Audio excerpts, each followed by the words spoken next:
child today with the Arkansas Brighter Future 529 plan. It's a new name, but the same great way to grow education savings. From pre-K to college or trade school. Visit brighterfuturedirect529.com. To learn more about the Arkansas 529 plan, its investments, objectives, risks, and costs, read the official statement available at brighterfuturedirect529.com, paid for by the Arkansas Brighter Future Fund Committee.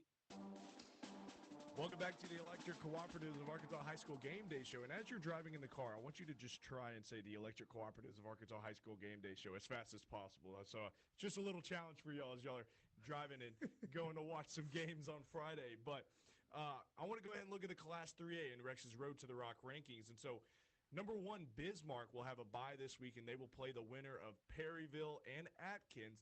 Number 2, Prescott will be at home versus Quitman. Number 3, Fordyce will be at home versus Hoxie. Number 4, Boonville will be at home versus Magnet Cove. And number 5, Newport will be at home versus McGee. In the Class 3A, there have been a lot of good teams, a lot of teams that have won the state championship in years past in this top 5. Earlier this week, I got to sit down with Osceola High School head coach Robert Hooks. So let's go ahead and listen to this interview. Hi, and welcome back to the Arkansas Brighter Futures 529 studio line. Joining me today is Coach Robert Hooks from Osceola High School. How are you today, Coach? Doing good. How are you? I'm doing really good, Coach, and I want to talk about some Seminole football. So I just have a couple questions for you, Coach. What does the playoffs mean to Osceola football and to the city? That's an expectation. You always expect to make the playoffs, and not only make the playoffs, but you expect it to go in as a 1 or a 2 seed.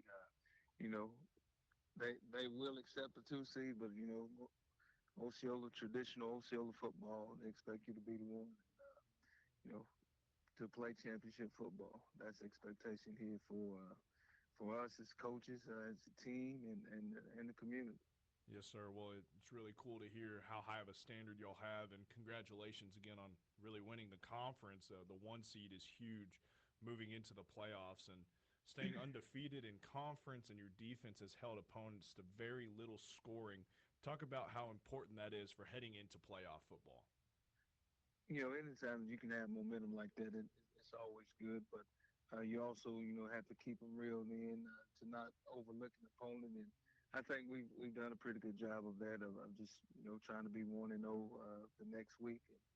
And we've had a very good day yesterday. So I think our focus level is we're starting to get the focus that we need in order to make a run.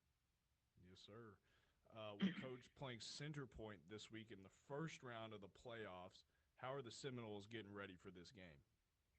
Well, of course, you pop on the film there. Of course, you see they're well coached, play really, really hard, and they're not going to beat themselves. They're going to make you earn it. So, and offensively, a big buck sweep team can actually pass the ball, do a really good job of getting the ball to different receivers, and on defense, they're going to get after you, man. We got them 88% blitz, so with linemen, our linemen are going to have to make sure that they have their head on the swivel this week, and a hard team to prepare for. So we have our hands full first round. Yes, sir. Well, Coach, your road to the Rock starts now. You won the conference championship. Don't want to look too far ahead, but working towards a state championship. Is that just the mindset going from week to week? You're playing for something big week to week. Yes, sir. No doubt about it. Again, just being 1-0 each week, and not letting it get too big for you. Not letting any game be more than what it is. And I think over the course of the season, we've done that week to week. And just hoping we can continue to do it and then stay healthy. Moving on to Class 2A and Cooper, just like the higher classifications will be entertaining, so will Classes 3A and 2A. So let's hop right into 2A. Number 1, Carlisle will be at home versus Hector. Number 2, Conway Christian will be at home versus Hazen. Number 3, East Poinsett County will host Gurdon. Number 4, Desark will be at home versus Mineral Springs. And number 5, Mount Ida will travel to Bearden. Well, join us after this break as we look at some games to watch and also introduce the Stevens Inc. Big Game of the Week. For over 70 years, we at the Electric Cooperatives of Arkansas have had our game face on. Our passion for delivering reliable, affordable power to every corner of Arkansas is stronger than ever. And with 17 electric distribution cooperatives, we cover more than 60% of Arkansas. That's power to more than 500,000 homes, farms, businesses, winter, spring, summer, and cool fall football Friday nights. The Electric Cooperatives of Arkansas, powering the thrill of Friday night lights. When you share the story of your summer vacation, will people lean in or tune out? When you tell them you spent one morning in a 4-story treehouse and that afternoon at the world's largest indoor Tesla coil, you'll have their attention. When you explain that you took your kids on thrill rides and a Sunset Lake cruise in the span of a few hours, they'll be hooked. And when you say you enjoyed a relaxing soak in the city's famous thermal spring water, well, then they'll just be jealous because they didn't go to Hot Springs, Arkansas. For more info, visit hotsprings.org. When a patient rings the bell after completing cancer treatment, we celebrate one more step toward healing.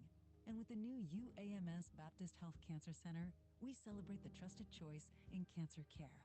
The two greatest healthcare forces in Arkansas have come together to deliver second-to-none treatments with the latest technology, all in celebration of you.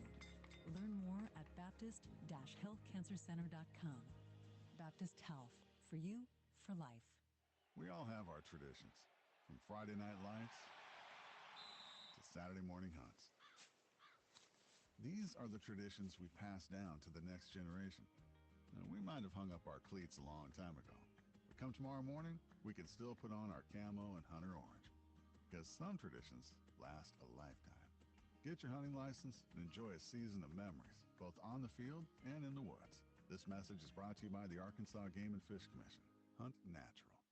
One automobile is the undisputed classic, the BMW 530i xDrive. Saracen Casino is giving the ultimate driving machine to one lucky player. Play all November at Saracen and score entries into the drawing for your chance to drive home in an exciting BMW 530i xDrive from BMW of Little Rock and Saracen Casino. At 40 minutes from Central Arkansas, Saracen is Arkansas's closest place to play. Saracen Casino Resort, Vegas, Arkansas style. Gambling problem? Call 800-GAMBLER. From your first paycheck to your first home, starting your own business or celebrating your retirement, we're here for all of life's important moments. At Simmons Bank, our modern banking solutions make managing your finances effortless and efficient, so you can focus on what matters most. Simmons Bank, proud supporter of the moments that matter. SimmonsBank.com, member FDIC, equal housing lender, all accounts subject to approval.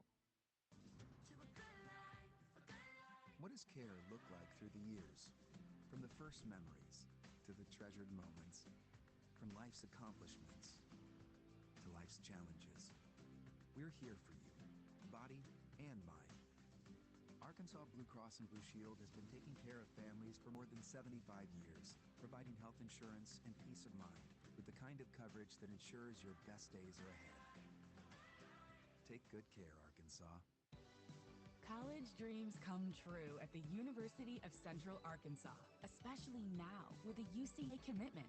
This new program provides a debt-free pathway for tuition and fees for Arkansas students whose families earn $100,000 or less a year. And that impacts everything. It's fewer barriers and endless opportunities. Welcome to Bear Country. Learn more about the UCA commitment at uca.edu. Now is a great time to get out and experience an outdoor adventure in the Arkansas Delta Byways region. From hiking to biking to water adventures, we've got them all. Bike, jog, or stroll across the Big River Crossing, the longest public pedestrian bridge across the Mississippi River. Do some fishing or kayaking on Lake Chico, the largest oxbow lake in North America. Explore the beginnings of Arkansas at Arkansas Post National Memorial. Visit deltabyways.com for more ideas. This ad paid with state and regional funds. Welcome back to the Electric Cooperatives of Arkansas High School Game Day Show. Now we are going to talk about some big games to watch this week, and we just looked at Rex's Road to the Rock rankings in the past, couple minutes that we've been on air here. But Kendall, I want to look at some big games to watch this week. I want to look at the Class 4A, and personally, I'm going to physically be at the Arkadelphia game versus Ozark, and this should be a really good physical game, Kendall. Man, that will be a good game on Friday night. And then moving on to Class 7A, Little Rock Christian and PA, there's their first year in 7A, and then their first year in the 7A playoffs. So we'll see how those two teams shake out in the end. That's right, and I want to look also at Lake Hamilton and Jonesboro. It's going to be a good game as well. But Rogers and Little Rock Southwest. Southwest, we got to hear an interview earlier. First time in the playoffs. Obviously, we got to give them some props. It's a big game for them as they're going to be traveling to Rogers this week. Absolutely, and Cooper. Now I want to introduce our Stevens Inc. Big Game of the Week. Our Stevens Inc. Big Game of the Week is Camden Fairview going against Harding Academy. Camden Fairview will travel to Searcy, Arkansas to take on Harding Academy. Cooper, it'll be a real fun game. Both those teams are pretty even. Again, we'll see how this one plays out. That's right. They're both sitting at a 7-3 record. Camden Fairview, obviously a very physical team. Harding Academy knows how to do it all. So join us back next week as we look at Rex's Road to the Rock rankings and the Electric Cooperatives of Arkansas High School Game Day Show. That'll wrap up this week's edition of the Electric Cooperatives of Arkansas High School Game Day Show. We hope you enjoyed our program, and be sure to tune in at 10 o'clock for the Simmons Bank Friday Night Scoreboard Show on this station. From 10 to midnight, Rex Nelson and Richard Atkinson will give you the latest scores and updates from around the state, as well as the newest Rex's Road to the Rock rankings, brought to you by the Little Rock Convention and Visitors Bureau. Tonight's broadcast has been brought to you by Electric Cooperatives of Arkansas, Arkansas State University, Arkansas Scholarship Lottery, Arkansas Brighter Futures 529, Arkansas Delta Byways, Lyon College, Baptist Health, Stevens Inc., Little Rock Convention and Visitors Bureau, Arkansas Game and Fish Commission, Saracen Casino, UAMS, Arkansas Capital, Visit Hot Springs, Simmons Bank, Arkansas State Chamber of Commerce, Lexicon, Henderson State University, Arkansas Blue Cross Blue Shield, and the University of Central Arkansas. The Electric Cooperatives of Arkansas High School Game Day Show is a production of the Washita Sports Digital Network at Washita Baptist University. The producer is OSDN Senior Jalen Davis. For my co-host and OSDN Senior Kendall Gibbons, I'm Cooper Darr, a sophomore at Washita. Enjoy a great night of high school football, and we invite you to join us again next week for the Electric Cooperatives of Arkansas High School Game Day Show. We all have our traditions, from Friday night lights to Saturday morning hunts. These are the traditions we pass down to the next generation. Now, we might have hung up our cleats a long time ago, but come tomorrow morning, we can still put on our camo and hunter orange, because some traditions last a lifetime. Get your hunting license and enjoy a season of memories, both on the field and in the woods. This message is brought to you by the Arkansas Game and Fish Commission. Hunt natural. Atkins High School Football on 100.9 Quick FM is made possible in part by Sorrell's Body Shop, by Honda of Russellville, by Atkins Physical Therapy, BK's Coffee and Gifts, Mac Daddy's Old Town Meat and Eat, by Congressman Bruce Westerman, R&R Express, River Valley Tractor, Phil Wright Autoplex, River Valley Tinting and Glass, Miller Roofing Company, First State Bank, Feltner's Athletes Corner, by Duval's Affordable Portable Buildings, E&F Roofing, ConAgra, Chicken Mart, Centennial Bank, the Arkansas Valley Farmers Association, Arkansas Tire and Auto Service, A Better Way Realty, Arkansas River Valley Heating and Air, and by Alathus Realty. Atkins Red Devil Football on 100.9 Quick FM. Well, good evening, Red Devil fans. I am your play-by-play commentator for the evening. My name is Zach Phillips. I'm here with my broadcast partner and color commentator, Scott Warren, and we have made the trip down to Perryville, Arkansas. We're only about 30 minutes away from home, and we are coming here for the biggest rematch of the season. How many teams, Scott, how many teams do you think can say they get a rematch from their Week 0 opponent in the playoffs? Yeah, not many. It's a rare thing to be able to start your season with a team, and then one of these teams is going to end their season tonight. That's exactly facing right. the same opponent they started with, and we're hoping that it is not the Red Devils who end their season tonight. No, you're exactly right. Red Devils come in tonight. We are 7-3 overall, 5-2 in the conference. That 5-2 record was enough to get us fourth place. We were actually tied for second place, coming off a huge win last week Red Devils had a thriller in overtime, 29-22 win over the Mayflower Eagles last week. Most people thought Atkins was going to lose that football game last week, but they came in, and Atkins ran the ball very, very well, took care of the ball, handled business, beat the Eagles, but it landed us 4th place, and now here we are in Perryville facing the 3 seed from their conference. Perryville also comes into tonight with a 7-3 record, 5-2 on the season. They're coming off a 41-0 blowout win over Magnet Cove. Most of Perryville's wins this year were blowout wins. Tallying up, they had 3 shutouts. Magnet Cove, 2 Rivers, Cutter, Morning Star. They did lose this season, 3 games. They lost 1 very, not really contested, to undefeated Glen Rose. But also their 2 losses came at a very tight margin. So Perryville has struggled. When they get into a dogfight, they've struggled to win. Their first dogfight, though, Scott, came against us. Yeah, that was a close ball game, and we said it in that broadcast in week 0 back on August 30th that when these 2 teams play, it generally comes down to the last possession and sometimes the very last play, and that was certainly the case in week 0 back when these 2 teams got their season started this year. Red Devils came away with a 25-24 victory in that one, if I'm not mistaken. That's right. And got off to a 1-0 start, which is really good, something we haven't had in a while. No, you're exactly right. The Red Devils have 3 losses on the year, but they are for a combined 11 points. 11 points separated the Red Devils from an undefeated season and where we sit tonight. And Scott, that's a far cry from where we were last season, 2-8, 0-10 the season before that. The Red Devils this season have outscored their opponents by 137 points.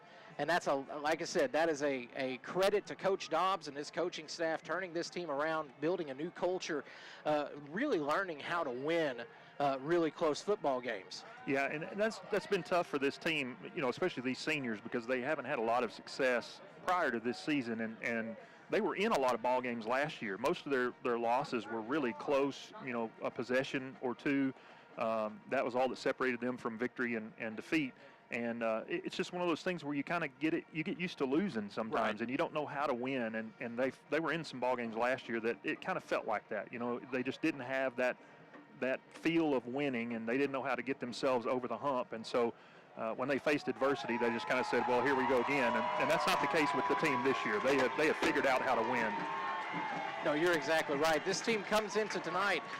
The difference in the rematch, if you look at the season that Perryville had their worst night of the season offensively when they played the Red Devils. But, Scott, I think we can agree that this is a different Atkins team, and this is probably a different Perryville team. Looking at the stats so far for the Red Devils offensively, you've got to talk about the running game. Atkins wants to pound the rock, and they want you to like it.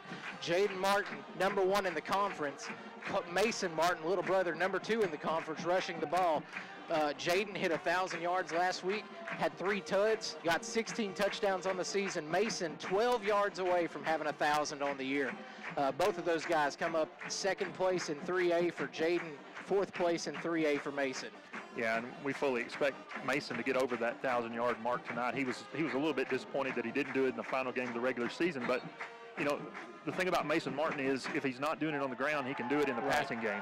He had a pretty good night receiving the ball and scored a touchdown in the passing game. So did whatever it took to help his team win. Didn't get a lot of carries. So, but I'm expecting tonight we're going to see a heavy dose of both of the Martin brothers on the ground. I agree. I think the Red Devils, if they're going to win tonight, I think they've got to win the trench.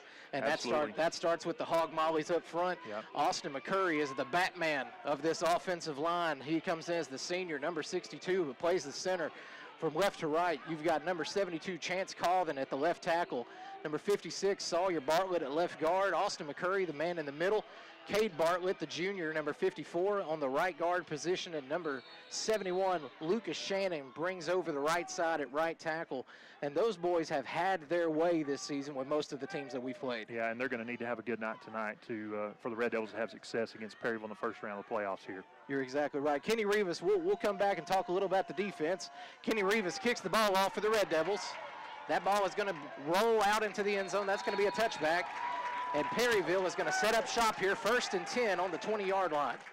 Now, Scott, to pick up on defense, the man to watch, the leader of this Red Devil defense is John Davis. John comes into tonight, 124 tackles, 5 sacks, 2 picks. He leads 3A in tackles, and he's 8th in the entire state in tackles. Yeah, there's only 2 games this year that John Davis did not register double-digit tackles, and there were 2 games where he was over 20 tackles. So he is a machine when it comes to finding the ball. Connor Frith, the quarterback for Perryville. Connor's had a very good season this year. He leads their team in passing and rushing, and their leading interceptor on defense. He is also their leading rusher. Connor looking to his right side. He's got a man over there on the sideline. It's completed, and he's going to get pushed out of bounds. He's going to go out of bounds around. Referee is going to put it.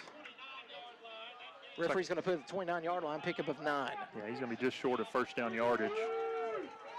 Drive started at the 20. Kenny Rivas kicked that kickoff into the end zone, so with a touchback to start. Mentioned John Davis playing from the linebacker position, having all the tackles, but got pretty solid defensive front. Jaden Martin at the left end. Dayton Rawlings at left tackle, Camden Newby at right tackle, and Solomon Lytle at right end. Those guys need to do some damage tonight. Frith, empty set. That ball is going to be complete. He's going to have enough for the first down, and he's going to get brought down around the 34-yard line by a host of Red Devils. You said it, if John Davis is the Batman of this defense, then AMT has been robbing all season. AMT, Austin Martin Trussell, number 22, has come in beside John all season and provided a lot of tackles. Yeah, the Red Devils really solid at the linebacker position, really all over the defense, defensive front, and that second level there, the linebackers are really, really solid players. Getting Blake Mitchell back healthy has been huge for the Red Devils as well. He had a great, great game last week. He did. Man in motion across the backfield for Perryville. Quarterback snaps it, he rolls it out to the right. That's a holding call. We do have a penalty flag on the play. Quarterback is going to get knocked out of bounds at the 45, but this one's going to be coming back, folks. There was an egregious holding against Solomon Lytle on that left side of the line. Yeah, Solomon was, he got a really good jump off the snap, and the tackle just tackled him, just pulled him down. Yeah, I think right in front of the official. So yeah, I'm not sure who that left tackle is. I believe it might be number 71. Number 71, I think it's Remington Campbell is their left tackle. Yeah, that's right. Remington Campbell's the one they flagged for that penalty. Like I said, Solomon Lytle just got off the gun on that one, and he was in their face. And Remington did the best he could. He kind of had to get got a hold of a lot of Solomon there. Yeah, and Solomon had a great game last week. He's really come on the last few weeks in that right defensive end position. Quarterback takes a snap, goes out to the right side. He pitches the ball to the pitch man. He's got some room to run over to the sidelines. He's going to get shoved out of bounds. That's number 22, AMT. We've got a late flag. There's a late flag coming in over there. That's in the position of maybe something that usually happens after the play. So not sure what they're going to call it is here. A sideline warning, so there's not going to be any yardage marked off for that. It was a late pitch and a good pickup on a 1st and 20. That's going to bring them up close to the original line of scrimmage, actually right at the original line of scrimmage. It's going to be 2nd and 10 for the Mustangs. Good chase down by number 22, Austin Martin Trussell. AMT running him out of bounds there. Connor Frith coming up, number 12 for Perryville. He's their quarterback. Empty backfield. 5 men out wide. Referee's trying. 3 to the near side. We've got 2 stacked there in the slot position. 10:55 left here in the first quarter, just getting this game started. Frith takes the snap. He's got a lot of pressure, and he is sacked! Huge sack in the backfield. John Davis bringing the lumber tonight. All the way back to the 25. So that's going to make it 3rd and very long for Perryville. John Davis was uncontested coming off the right side of that offensive line. And like D-Mac says, he got that wood tonight. Yeah, John Davis untouched as he came to Connor Frith. Connor was looking out to his left, and John came from his right. He never saw him. That'll bring John to his 6th sack for the season, now leading the Red Devils. Quarterback takes the snap, looking downfield. He's got a lot of time to throw. He's got pressure. He's got some time to throw. That ball is going to be completed. Dakota Ham was the man on defense, but Dakota Ham is down. Oh, no. Dakota Ham is down on the field. We have an injured Red Devil, and that is number 23, Dakota Ham. Pass was complete to number 14, Ethan Evans. All the way down to the Red Devil 33-yard line. Man, huge pickup there. Connor Frith did a great job of scrambling around in the backfield and just waited for his receiver to come out and save him, and number 14 did just that. And Dakota Ham is up. He's on the sideline. That's where he went down. Frith takes the snap. He's got pressure. There's holding there. They're not going to call it. He's got a lot of pressure. He's just going to throw this thing out of bounds. John Davis was looking at him like a lion looks at a water buffalo, and Frith is wise to just throw that out of bounds. A lot of jersey tugging there on the right side of that line there, Scott. Yeah, a lot of holding, and the Red Devils applying pressure, which is something they do pretty well. Yeah, Red Devils on the season have 26 sacks, make it 27 now with John Davis's sack, as opposed to Perryville has 8 sacks on the year. If the Red Devils want to win this, again, they've got to win the trench tonight, and they have done that so far. Blake Mitchell, the newly healthy Red Devil, one of the ones putting pressure on Frith. Perryville's going to have to come out with 2 sets of wideouts stacked on either side. Takes a snap. It's going to be a handoff right up the gut.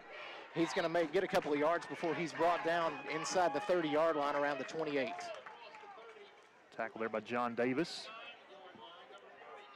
Pickup of about 3. Going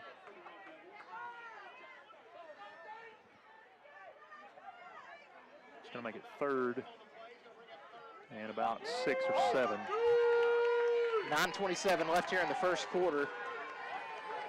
Perryville trips to the right side. Running back in the backfield. Quarterback hands the ball off right up the gut. He's met immediately by Jaden Martin. Jaden Martin and Austin Martin Trussell met him right there in the gut. He didn't have anywhere to go. Good job there by the Red Devil defense, standing up on a 3rd and 5, and actually, it's going to be a loss of a couple on that play, so it's going to bring up 4th and about 6. Perryville offense is going to stay out on the field. They've kicked the ball well on extra points, but they don't kick it often. They're going to keep their offense out here. 4th and 6. I would look for them to try to draw the Red Devil defense off at a hard count here.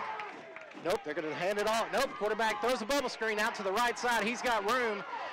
He's going to get brought down. Let's see where they spot That's real close. I think he's going to have enough for the first down. We don't have a great vantage point looking at it, but it does. That is a turnover on downs, folks. He did not get the first down, and the Red Devil offense is going to set up shop. Where is that? Is that the 24? Yeah, 24-yard line. 24-yard line. Red Devil offense. Cole Crawford in this explosive run game. They're going to get the ball here. 24-yard line with 8 minutes and 30 seconds left here in this first quarter. Right now, number 8, Jaden Martin, the senior, is the running back in the backfield. Mason is spread out wide next to number 11, Tanner Hegeman, and number 21, Davin Bowden.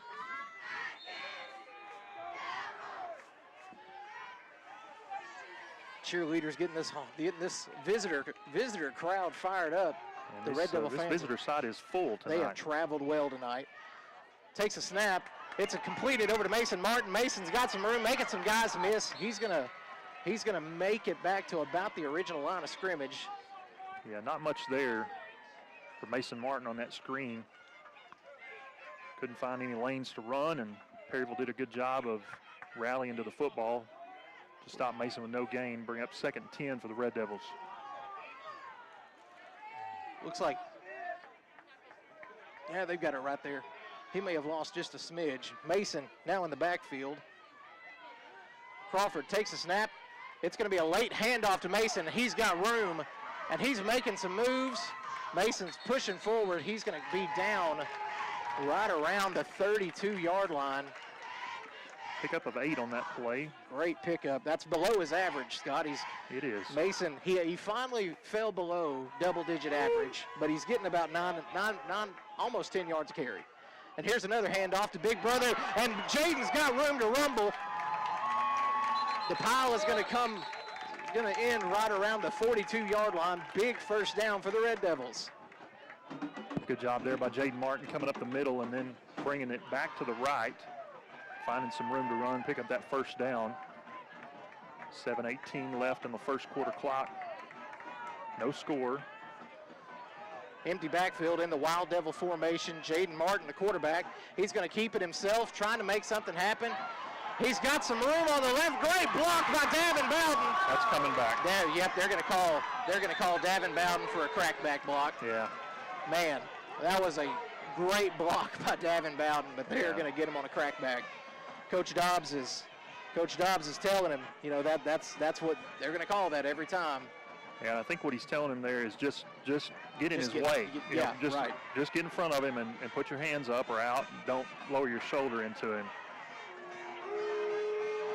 Man, that's going to negate a tremendous run there by Jaden Martin, making something out of nothing. And that's going to bring the Red Devils back. That's going to be, is that going to be? It's a 10-yard mark off, so it's going to be 1st and 20 from the 32. Yeah, that did happen right at the line of scrimmage. Yeah. So 1st and 20 for the Red Devils, 6:59 left here in the first quarter. Now we got whistles and a stoppage in play. We got some play clock issues here. The referee is happy that things are as they should be now. He winds the clock. Crawford takes the snap. He's looking to he's got Mason Martin. That pass is complete. Mason's trying to make it happen. Golly, this kid is fast. He is going to run out of bounds over there on that left side, man. I thought he was gone, Scott. I did too. And I think he did too for just a second. And he just stepped out of bounds right around the 46. So not enough for a first down on that 1st and 20. He got about 14 yards back. It's going to be 2nd and 6 for the Red Devils. Crawford takes a snap, handoff to Jaden Martin. Jaden's got some room. He's got to make some he got to break a tackle. He's got room. Man, Jaden took a stiff shot right at the 50-yard line. He gets right up. This kid's tough as a $3 gas station steak. Yeah, number 6, Wyatt Drennan was draped on him, and then number 14, Ethan Evans, came in and delivered a shot. Excuse me, that was number 12, Connor Frith, who came in and gave Jaden a shot before he went down. It's going to be 3rd and 2 for the Red Devils here. Empty back at midfield. Empty backfield. Jaden Martin in a QB. Try to get a hard count. Mustangs, to their credit, did not bite. Look to the sideline. Coach Dobbs putting in a new play. Perryville loading the box here. Jaden's going to keep it himself right up the gut. He has got the first down. And we are now on the Perryville side of the field. 1st and 10 Red Devils. Ball going to be spotted at the 46, the Perryville 46. And as you said, Zach, it is enough for the first down. Good job by Jaden just knowing where he had to get to. That's right. In terms of where those sticks were. Put his head down and picked up a couple of extra yards to boot. Jaden Martin still in the backfield. Crawford takes a snap, looks to his right side. He's got a man. That's Mason Martin. That pass is complete. They're going to be inside the red zone down here.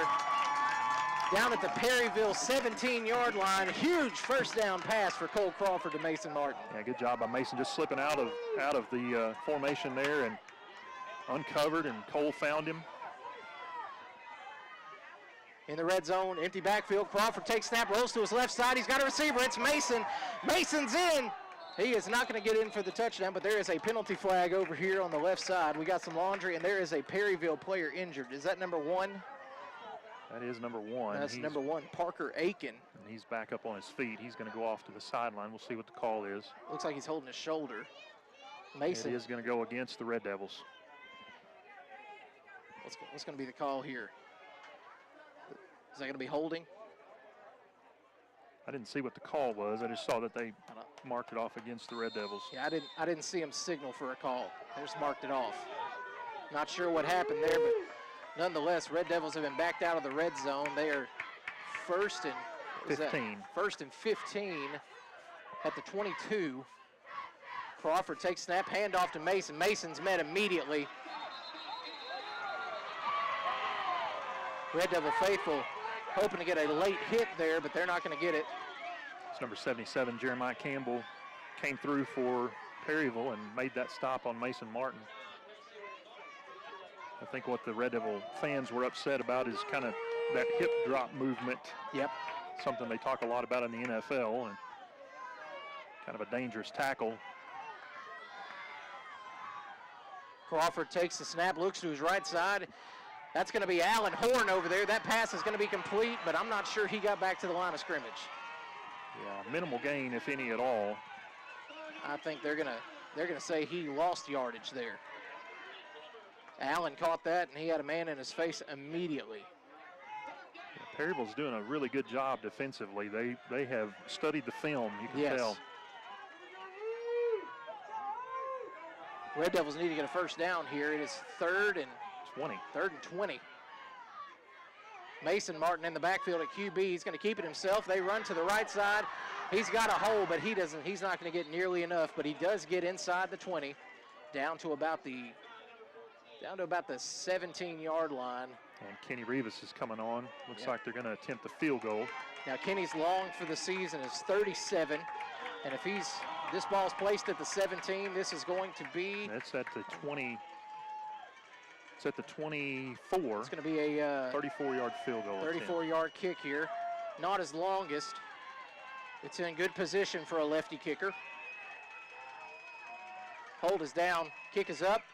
Man, that's a great kick. Tremendous kick. Kenny Rivas nails it.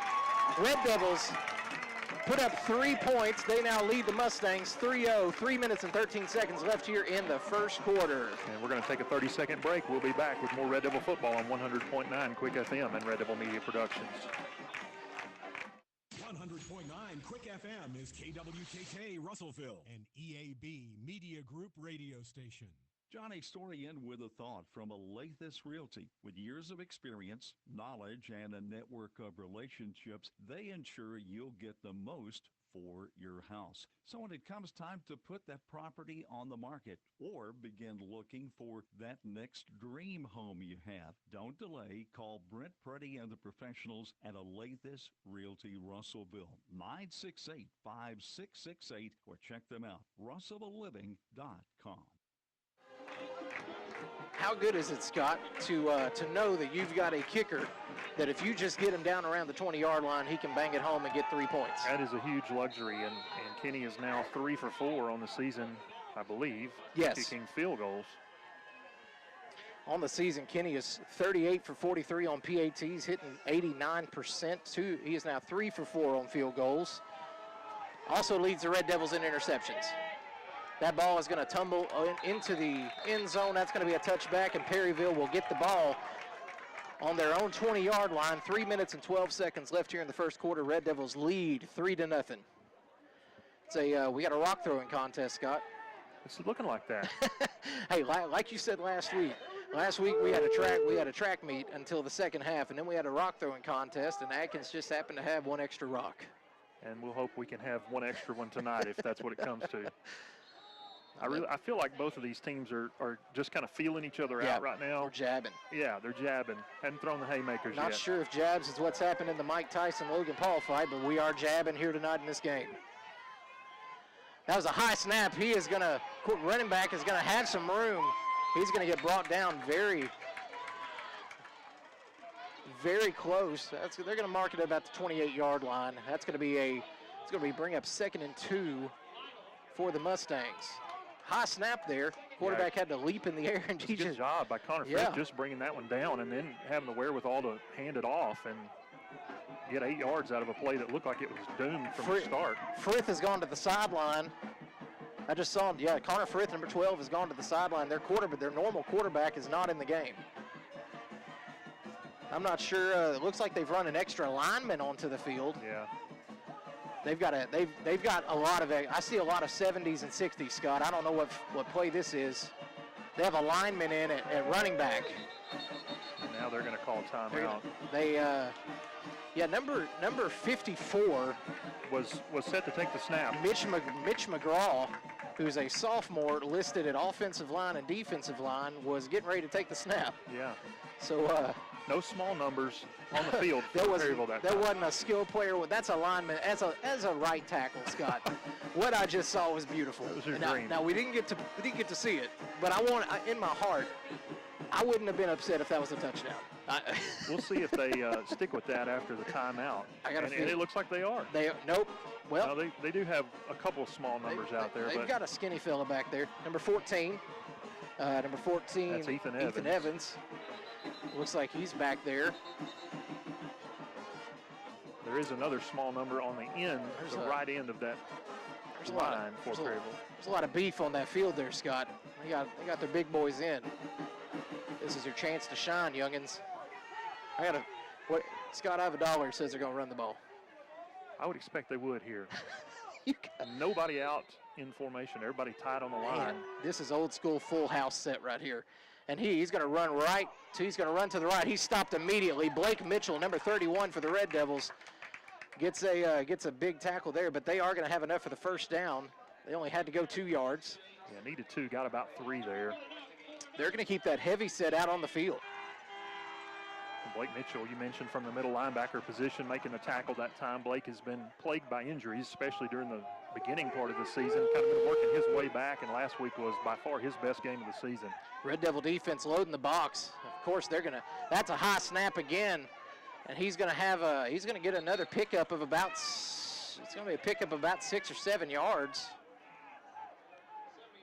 It looks like Perryville's throwing rocks. They look like they're just going to run it right up the middle. This. Yeah. And until the Red Devils stop it, they're going to keep doing this. It may be time for the Red Devils to put some more beef out there. Camden Newby, the man in the middle next to Dayton Rawlings. But you've got some more 300-pounders on the sideline. You can beef up there. Camden Newby made that last tackle. Perryville's going to have a 2nd and 4 here. It's another run right up the gut. And he's going to get a couple of yards, and that's going to be enough for a first down. And that's going to be what Perryville does. They're going to late flag, some pushing and shoving going on.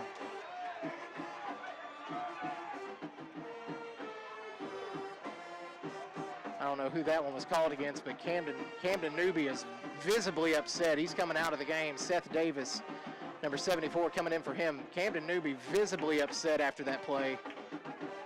This is going to go against the Red Devils. It's going to be a 15-yard mark off. I'm assuming that one probably came against Camden Newby. That's probably why he was visibly upset. Yeah, unsportsmanlike conduct is the call. So that's going to put Perryville across midfield into Red Devil territory. Ball marked at the 43. Yep. So they're going to have first down with 1 minute and 8 seconds left on the first quarter clock. Red Devils with a 3-0 lead. Red Devils going to have to get fired up here, make a stop against this extra large set for Perryville. How do you beat a team that's been winning the trench all year? You add extra bodies to the trench. That's what it looks like Perryville's going to try to do. Quarterback takes a snap. He goes immediately to his right side, and he's going to break another decent little run here and pick up about 7 yards.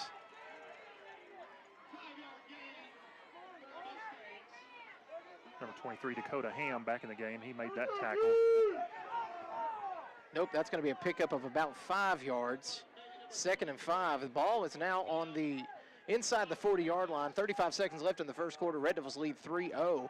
And Perryville is on almost a funeral march to the end zone with 8 linemen on the field. Yeah, it's old school football here.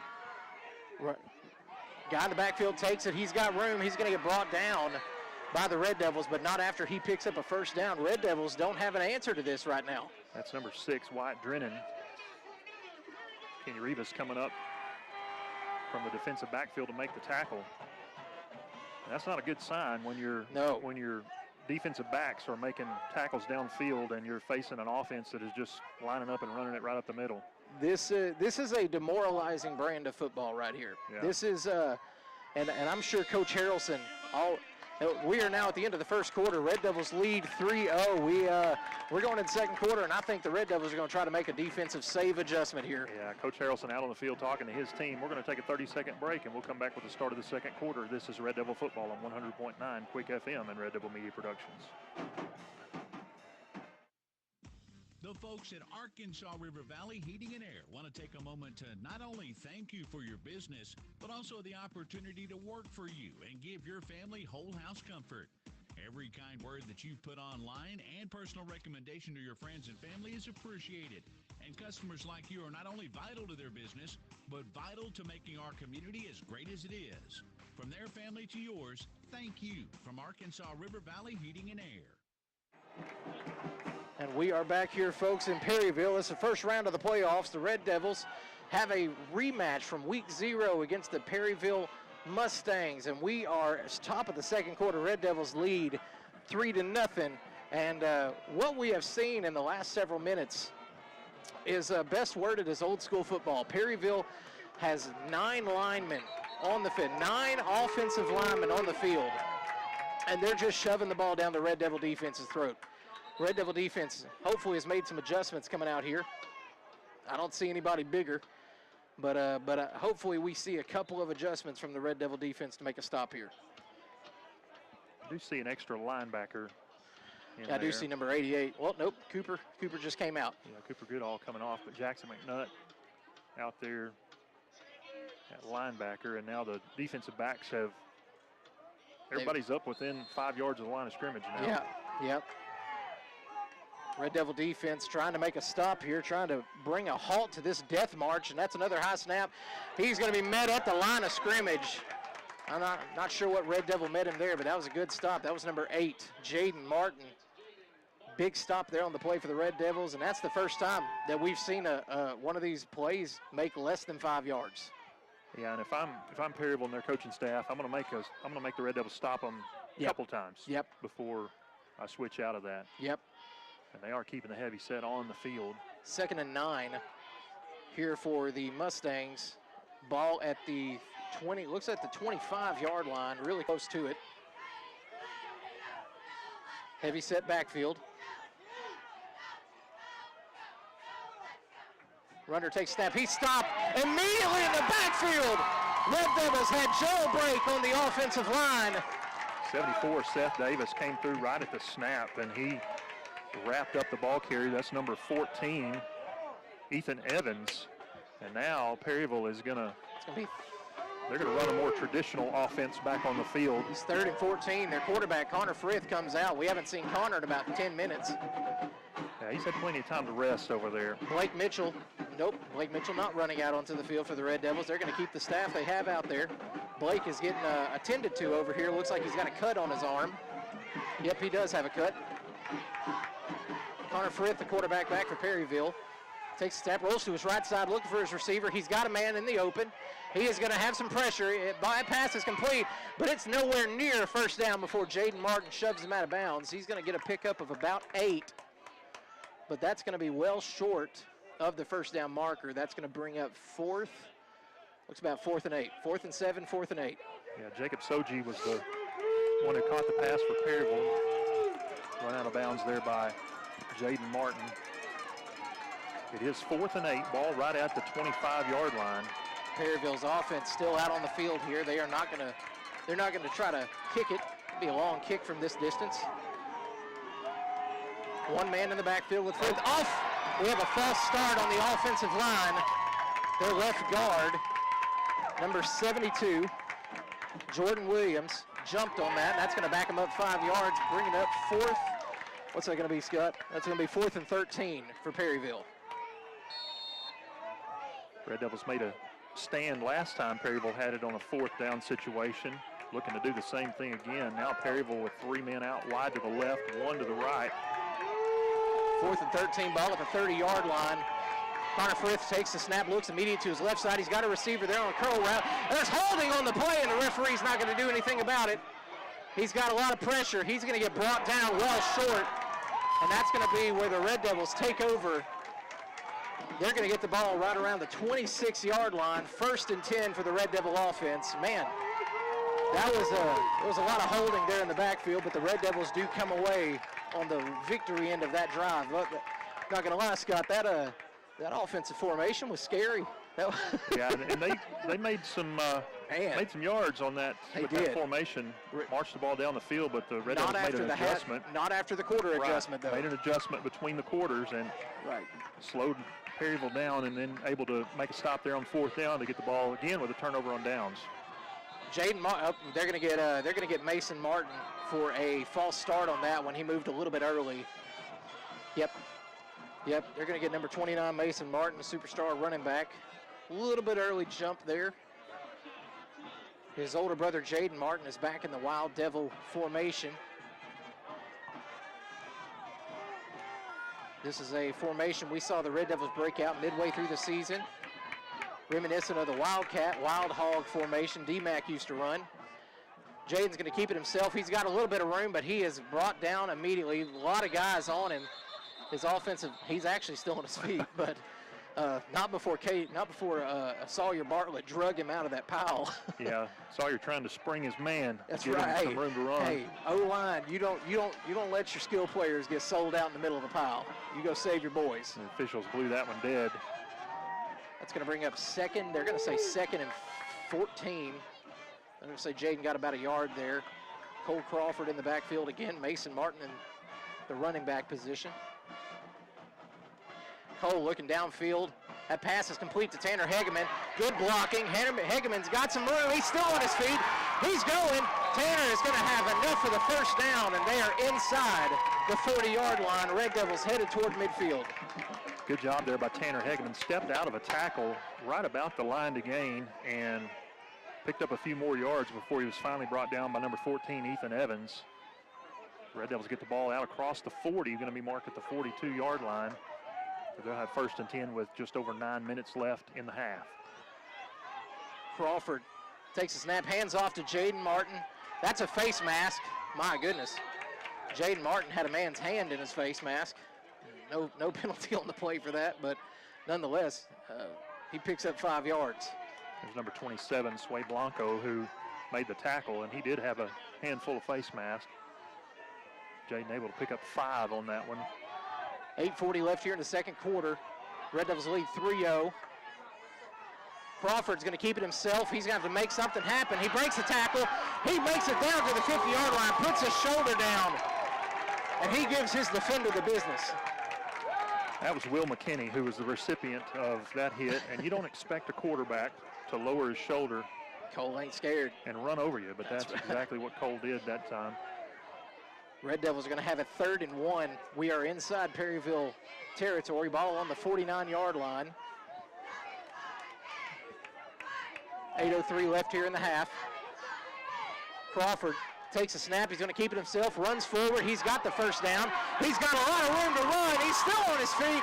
Cole is booking it down the sideline, and he's going to make it down to about the 20-yard line. Huge first down run for Cole Crawford. And a fantastic block downfield by number 21, Davin Bowden. Yes, sir.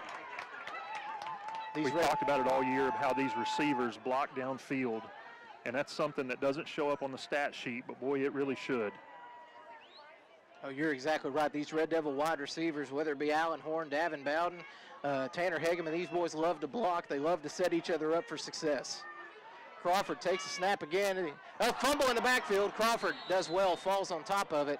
Rare miscommunication in the backfield there, Scott. Yeah, faking the handoff there to Mason Martin and just riding it as long as he possibly could. Tried to pull it out the last second. And Cole came up saying the ball was very wet. Yeah, he threw that one off to the side. They're going to get a new ball coming in. That's going to be a loss of, looks like a loss of, is that 5? Loss of 5, yeah. 2nd and 15. 7:05 left here in the half. Red Devils lead 3-0. Cole Crawford going to run out to wide out. Jaden Martin in at QB. Jaden takes snap, rolls out. He's got a receiver. That's caught by Tanner Hegeman. Hegeman's got blocks. He's got room. He's struggling forward.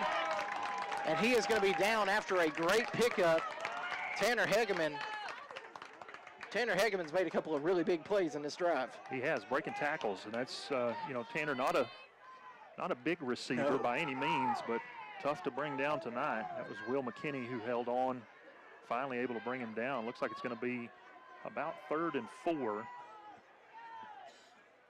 Ball spotted inside the 20. It's going to be at the 18-yard line, the Perryville 18. Cole Crawford back at QB again. Jaden Martin behind him. Handoff to Martin. Martin is met immediately at the line. Ball's on the ground, and that is going to be a fumble recovery for the Perryville Mustangs. Number 27, Sway Blanco, is the man that falls on it. And, Scott, that's a little reminiscent of week 0. Jaden Martin had a turnover down in the red zone, and here we are again getting towards the red zone, and Jaden fumbles it.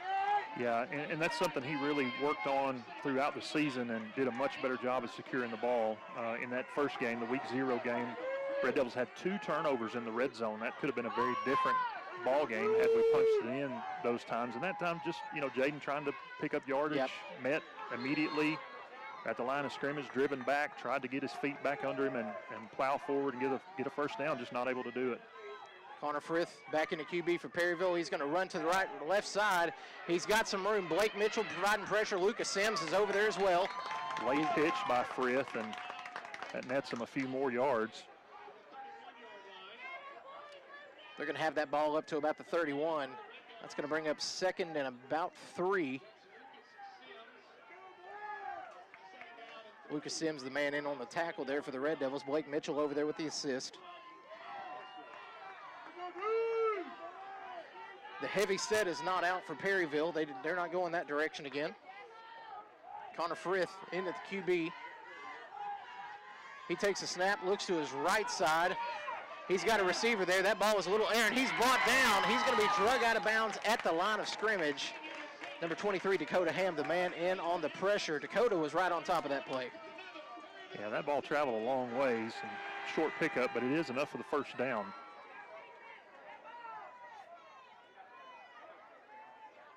Chains are moving. Once they get them reset, they'll mark the ball ready for play with 5:19 left on the clock here in the first half. Red Devils with a 3-0 lead. Quarterback takes a snap, handoff right up the middle. Jaden Martin trips him up immediately, and that's going to be a pickup of next to nothing for the Mustangs. I think they're actually going to say he just got back to the line of scrimmage. That'll be 2nd and 10. It's number 20, Jonathan Pritchard, on the carry there for Perryville. Just under 5 minutes left here in the first half. Red Devils lead 3-0. Perryville on their own 35-yard line, trying to make something happen here to finish the half. Takes a snap. He's met immediately. Camden Newby had a hold of him like a Big Mac, and he wasn't going anywhere, folks. That's going to be a loss of about 2 yards on that play. Huge stop for the Red Devil defense. That's going to back. They're going to say it was only a loss of 1. I think it was a much greater loss than that. I think they were generous with the spot. 3rd and 11. Perryville's letting the time tick away here. 4:09 left on the clock here for the first half. Red Devils lead 3-0. 3rd and 11. Red Devils show pressure. That pass is completed right in the middle, but he is brought down immediately. That is number 20, Wyatt Hearn, that comes up with the stop for the Red Devils, and he's going to be about 5 yards short of the first down. Yeah, Ethan Evans on the reception, and you said it, Wyatt Hearn right there to make the tackle immediately. 5-yard gain makes it 4th and 5. So another big 4th down here, and now Perryville looks to bring on their punting unit. Yep. Tanner Hageman, number 11 for the Red Devils, back to receive deep. Number 6, White Drennan, who is lined up to punt for Perryville. Punt is away, and that's going to be a short punt. It's going to take an unfriendly roll, and that ball is going to roll dead to about the they're going to call it the 18-yard line, and that's going to be where the Red Devils take over on offense. They've got 82 yards to go if they want to get some points on the board before halftime. Good stop there by the defense. Scott, what have you liked so far from the Red Devil defense? Well, it's been a little bit of bend but don't break, and had some fourth down stops. That time able to stop them on 3rd down, force them into a 4th and long, and they punted, trying to give the Red Devils a long field here. And I think just be content to keep the score at 3-0. That's where Perryville would like to be at halftime. Red Devils going to look to put some points on the board here and pad their lead going into the half. That's right. Mason Martin in the backfield. It's going to be a handoff. Mason keeps it. He's got some room, and he's going to get a pickup of, looks like about 5 or 6 yards. 27, Sway Blanco, just following Mason Martin and making sure he didn't break a tackle and get upfield. Brings up 2nd and 5 for the Red Devils. 2:51 left here in the first half. Jaden Martin now in the backfield for next to Cole Crawford, our quarterback. Mason in motion across the right side, and they're going to throw a penalty flag on the Red Devils. That's going to be a false start. So those 5 yards that Mason picked up, they're going to lose. Actually, I think they're going to, I don't think Mason quite got 5. So that's going to bring up 2nd and 11, I think. The scoreboard here at the stadium is a little slow. They're going to stay 2nd and 10. Okay. I think it's 10 plus, just over 10. Yep. A long 10. 10 extra. Crawford takes the snap, looks downfield. He's got pressure. He's got to run. He's going to keep it himself. He scrambles around the backfield. He's trying to make something happen. That ball is just going to fall harmlessly. He just dumped it off. Jaden Martin was almost there with the catch, which would have been, that'd have been a pretty good pickup, but Cole scrambling for his life back there. He ran a mile. He did. He started to move to his right a little bit, and which caused our right tackle there, Shannon, to kind of lose his grip. Couldn't get a holding call, so he kind of had to scramble a little bit and try to save his life. Crawford takes the snap again. He's looking downfield. He uncorks one, and that pass is complete. Oh, it's going to fall. Man, that thing hit. Who is that? Who is that over there? Is that Allen? Allen Horn, and number 14, Ethan Evans, was right in his face and swiped the ball away. So it's going to be an incompletion. It's going to bring up 4th and 10. And Red Devils deep in your own territory. Yep. Not what you want. No, and Perryville's now got 2 minutes and 10 seconds on the clock if they want to do something. Crawford, back the punt man, has done well all year punting for the Red Devils. Averages about 39 yards a punt. Gonna And look to get into this one. Man, has a good kick on it. Nope, that's taking a bad bounce. No, it didn't. Good roll. And that ball, unfortunately, is going to come down around the 49-yard line, just outside of midfield. Perryville's going to have pretty good field position here, folks, right at the 49-yard line. They got 51 yards to go. 2 minutes exactly. Red Devils lead 3-0. We are in a rock throwing contest here in Perryville. Yeah, both offenses just having trouble really getting going, moving the ball between the 20s or the 30s, and not able to do much beyond that. Red Devils been able to put the only points on the board of the night off the left foot of Kenny Rivas, who made a 34-yard field goal in the first quarter, and that's been the extent of the scoring so far. Temperature drop is temperature's continuing to drop here in Perryville. My toes are getting a little colder. Yeah, we are at about 44 degrees right now. Man. Quarterback going to keep it himself. He's looking up, and he has got a man down deep, and he came overthrown. That was going to be a surefire touchdown, but he could not get a complete pass intended for number 7, Grant Griffith. Man, Red Devils caught a lucky break there. Yeah, and you can give credit for that lucky break to Camden Newby, who broke through the Perryville offensive line and had pressure in Connor Fritz's face. I think he got rid of that just a little bit before he wanted to, and maybe had to put a little more on it to get it over the hands of Camden Newby, and that really saved the Red Devils there. Camden comes in around 6 foot tall and well over 300 pounds. That is a intimidating force in your face. Quarterback takes the snap. It's going to be a little bubble over to the right side. What a hit! What a shot! Number 5, Kenny Rivas. He said John Davis ain't the only one that knows how to hit a hit stick. My goodness, Kenny Rivas. Kenny lowered the boom on that one. That was, I felt that one up here. If you were a wrestling fan and you watched WCW and you saw Bill Goldberg make a spear, that's what it looked like, folks. Yeah. No gain. That's bring up 3rd and 10. Quarterback takes snap, looks to his left side. He's got a man open over there. He's got pressure. Dayton Rawlings, the man still on the chase. Dayton is still chasing him down. That pass is going to be thrown, and it's going to be, a couple of Red Devils had a chance to pick it off, but it's going to fall dead. That's going to bring up 4th and 10. Ball still just outside the 50-yard line at the 49, and the Red Devils, Scott, are going to get this thing back with 1 minute and 8 seconds. Yeah, just punting back and forth each other at this point. This drive only took 52 seconds off the clock, so lucky break. Cole Crawford is going to have a chance to put some more points on the board here. Yeah, Dayton Rawlings that time was all over Connor Fritz, just made him run a mile, just like Cole Crawford did before, and 3 Red Devils got their hands on that pass. Punt is up, and that is going to be a short punt right over to the left sideline, and that ball is going to go out of bounds right around where they're going to field it. They're going to say that ball, again, the 18-yard line. Red Devils have a do-over here with a minute and 1 second left. Red Devils lead the Mustangs 3-0. You said it, Scott. Dayton Rawlings ran a mile over there. That man needs a Gatorade. My goodness, he needs a Gatorade. You mentioned it last week. Somebody forgot to tell Dayton Rawlings that he's undersized for a defensive tackle. And, man, he's just vicious out there. He is tenacious. He's very fast for a defensive lineman. Quick feet. Yeah, and that time he really got after Connor Frith, the Perryville quarterback. Cole Crawford takes a snap. It's going to be a handoff to Mason Martin. Mason having to juke around. He's going to get brought down after a pickup of about 3 or 4 yards. Yeah, he gets it out across the 20. Doesn't look like Atkins is looking to uncork it. They're actually going to mark it right at the 20, so he picked up 2 yards on that one. Okay. 2nd and 8 for the Red Devils.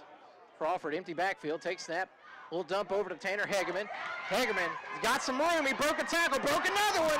Hegeman's got room to run down the sideline. He's pushed out of bounds right at the 47-yard line. Number 14, Ethan Evans, coming over to push him out of bounds right at midfield. Actually, refs are going to give him the 50-yard line. I thought he went out a little earlier, but hey, I'm not mad. You. I thought he was pushed out closer to the 45, but we'll take it. 27 seconds left here on the clock. Red Devils have the ball 1st and 10 at the 50-yard line. And again, a good job by Tanner Hegeman of evading the first man who got to him and picking up extra yardage. Crawford takes a snap, looks to his left. He's got Davin Bowden on a little bubble. Davin caught it. He's going to, whoa, what a truck stick. Davin Bowden is going to truck his man out of his cleats, and he's going to go out of bounds around the 40, 47, 48-yard line. Davin Bowden, man, that was go on, give him that business, young man. That was number 10, Aaron Evans, who was on the bad end of that business deal. Whew, man, what a shot. There's some hard hitting going on There's tonight. Another catch, little bubble by Davin Bowden. Davin's got room. He's going to have the first down before he's shoved out of bounds.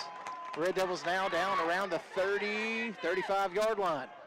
Making it happen. Connor Frith making the stop, and now we've got a flag. Oh, are they going to?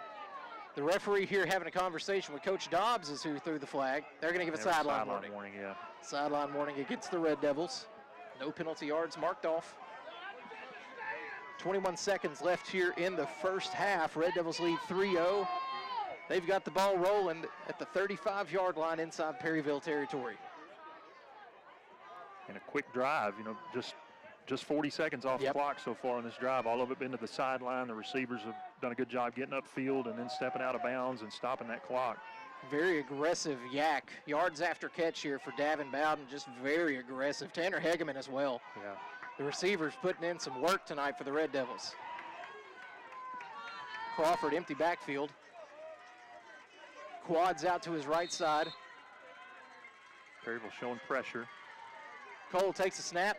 His man's not there. We light a shoe on the field. Wow, Cole uncorks one. It's in the end zone. Oh, and that ball is overthrown, intended for Davin Bowden. Just, that was about, man, Lucas Shannon. Lucas Shannon lost his cleat and was still back there saving his quarterback's life. Shoeless Shannon. Shoeless Lucas Shannon. Man, what a...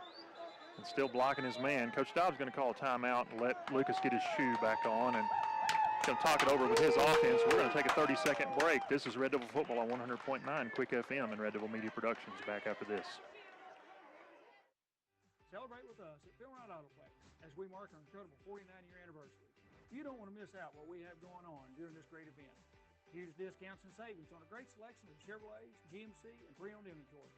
Whether you're in the market for a new car, truck, or an SUV, now's the perfect time to find your dream vehicle at the price you'll love. Come see us today and join in on the anniversary excitement. Serving the River Valley since 1975, exit 84, just off I-40, Russellville. And we are back here, folks. It has been an exciting, non-productive first half here down at Perryville, Arkansas. Red Devils lead the Mustangs 3-0, 11 seconds left on the clock. Ball is down at the 35-yard line. Red Devils trying to put up some points here before the half. Yeah, I'd love to get 7 on the board. Yeah, you need 7. But like we mentioned earlier, if you can get Kenny down to about the 20-yard line, yeah, 20-25. You feel good about it. Feel pretty good with that. They are not on they're not on really the best side of the field for Kenny to kick. If they want Kenny to kick, they need to get on the other hash. 4 receivers to the right for the Red Devils. Cole Crawford going to keep it. He is going. He's got plenty of room. He's going to run out of bounds. Great pickup, and guess whose range they're in. Now here's the decision maker. You've got 6 seconds. You're not on the hash that would be good for Kenny. Kenny would be kicking across his body. Yeah. And no kicker likes that. At least I don't think they do. I think they're going to take a shot here. 6 seconds is just enough to take a shot, but not enough to. Going to have to be something quick if it doesn't end up in the end zone. And yep. Going to have to call a timeout or get out of bounds. Davin Bowden has been your end zone target all year. Mason Martin had a good one last week. Maybe see a cross route here with Mason. He's lined up. Oh, we've got offsides there. Red Devils are going to move up 5 yards, and now we are well in Kenny Rivas' field goal kicking range. Yeah. Let's see if that changes the decision-making here by I think coaching staff. I think they're going to stick with the offense. I think you take the shot. It's even easier for a 6-second shot right here. Yeah. Ball's down inside the 20. 6 seconds left on the clock. Red Devils lead 3-0, 1st and 5. Hey, Red Devils have quads out to the right side, and there is only 2 DBs out there. You take your shot right now. Yeah. Oh, Cole falls down. He slid down there. They're trying to center it up. Oh, and that's give what Rivas they're. a chance to kick it here. That's exactly what they're doing. Cole Crawford sacrificed some yards. Calling a timeout with 1 second left, so Rivas is going to have a shot. Right in the middle of the field. From right down the middle. I bet Perryville is going to take a timeout here, try to get Kenny in his head. It's not worked all year, but they're going to spot this one at the 29-yard line. 29-yard line. So it'll be a 39-yard attempt for. This would be his long of the year. And it looks a little wet in that part of the field. Yep, Perryville coaching staff's going to get a timeout here. We're going to take one with them. We'll take a 30-second break, and we'll come back with Red Devil football right after this on 100.9 Quick FM and Red Devil Media Productions. 100.9 Quick FM is KWKK Russellville, an EAB Media Group radio station. This is Russ Jones, president of Arkansas Tech University. Arkansas Tech is the only public university in the state that had 0 increase in tuition, fees, or student housing this year. We are committed to providing a quality, affordable education. We also understand that learning extends beyond the classroom. Arkansas Tech provides the complete university experience while remaining small enough to know you as a person and not a number. Visit atu.edu to begin your Arkansas Tech journey. A better future awaits. Let's build it together at Arkansas Tech. And we are back here, folks. 1 second. Actually, they're going to put 3 seconds on the clock. Kenny Rivas is keyed up here for a 39-yard field goal. Would be his long of the year. If he makes this, Red Devils are up 6-0 going into halftime. Ball down, kick is up, and that ball is right. It's short. Kick is no good. That kick is no good. So that's going to bring us to the half. The Red Devils with a 3-0 lead. We'll take a 2-minute break. We'll be back with Red Devil football on 100.9 Quick FM and Red Devil Media Productions. Arkansas Tire and Auto Service. We're more than just tires. Consistent, responsive, honest and fair. What makes us different? We're the ones who care. Trust our experience to know what you need. Professional and fast, see what we mean. Arkansas Tire and Auto Service, we're more than just tires. Arkansas Tire and Auto Service, 2304 East Main, Russellville. Farmers Co-op, East Main, Russellville. Mike Apple's along with us. Mike, you guys have some great culvert deals. People looking to do some work on the farm or around their home, you can help. You bet. We've got plastic culvert from 8 inches up to as big as you want to go, 20 feet, 24 feet. Got good prices on them. You ought to check us out. Remember the Co-op in Russellville, East Main, and don't forget their Danville location. At Centennial Bank, we believe serving our community goes beyond assisting with financial needs. We pride ourselves on being community connected and customer focused.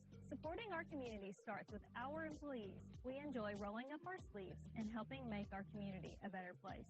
Our local bankers are a team that brings passion, pride, and dedication to our communities. That is why Centennial Bank is proud to support the place we call home. Centennial Bank, member FDIC, equal housing lender.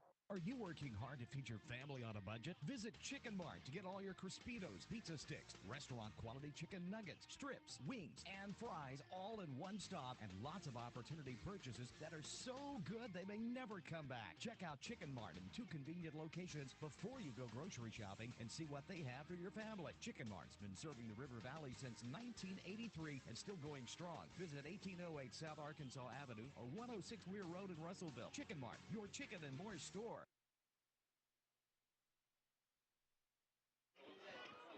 And we are back here. We are at halftime. Red Devils lead the Mustangs 3-0. Back and forth matchup here. A lot of defense being played. Offenses, neither one can get anything really going. Atkins had an opportunity there. Kenny Rivas with the rare short kick. That's the first time we've seen him cut one short all season long. But we're going into halftime 3-0, Scott. What have you seen so far? Well, I don't think anybody expected us to be at 3-0 at halftime. I think everybody thought this would probably be a shootout, and it's turned into a defensive struggle. And right now the Red Devils with a lead, and you expect both coaching staffs to try to make some adjustments at halftime and figure out how to be able to move the ball more effectively on offense. Just like you said, a lot of back and forth and punting the ball, and we've had a couple of turnovers. So Perryville's turned it over on downs a couple of times. So just a defensive struggle so far, and the Red Devils fortunate to have a 3-0 lead at this point. Do we have any stats coming in? We will have some stats in just a moment. We're going to have an interview coming up here in just a little bit with Ellie Taylor, senior guard for the Atkins Lady Red Devil basketball program. She's going to talk about the upcoming season, and we'll get to her in just a minute, and then we'll take a little break, and we'll come back and we'll get stats, and we'll get you set for the second half. We're going to go ahead and take another 2-minute break, and we'll get Ellie set up for her interview. This is Red Devil Football on 100.9 Quick FM and Red Devil Media Productions.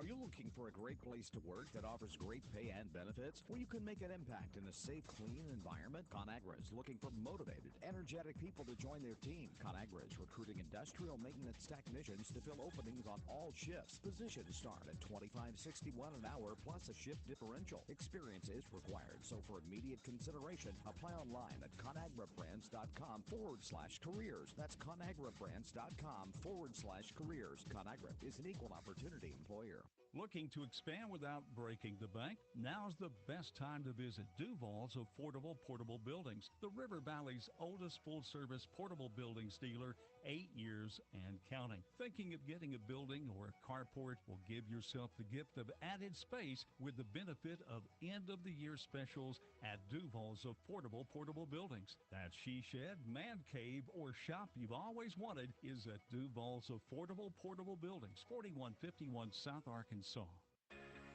If you own a business, you know how important your roof is, but do you know how to maintain it? E&F Roofing has been offering the best commercial roof systems as well as conducting preventative maintenance and asset management services so you can focus on your business. From industries to schools and local businesses of all shapes and size, E&F Roofing has been serving Arkansas for over 50 years and trusted for 3 generations. So call 479-272-4069 for a free estimate today. Fellner's Athletes Corner, your high-performance athletic store for quality athletic footwear and apparel, features Nike, Under Armour, The North Face, Patagonia, Oakley, Saucony, New Balance, Brooks, Asics, Kavu, Keen, and many, many more. Fellner's invites you to make them your first stop. With more than 50 years combined experience, the familiar faces at Fellner's can help you with all your athletic needs. Fellner's Athletes Corner, 2320 West Main, Russellville, open 9:30 until 6 Monday through Saturday. We welcome you back to Perryville, where we are at halftime. The Red Devils with a 3-0 lead in the first round of the 3A state football playoffs against the Perryville Mustangs.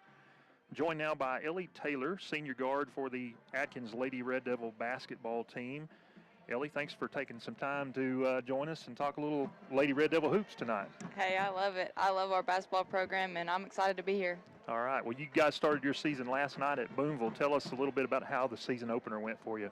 You know, for a season opener, we did better than I expected us to do. I was really hoping we'd pull out the win there, but, you know, there's a lot of silly mistakes that come with the first game, like, you know, missed wide open layups or just a bunch of turnovers that shouldn't happen, mishaps like that. But overall, I think our first game this season was better than our first game last season. Oh, yeah, I would have to agree with you on that. One of the big things I noticed about this year's team that's very different from last year's team is just the number of ladies you have on the roster. Last year, I think there were only 8.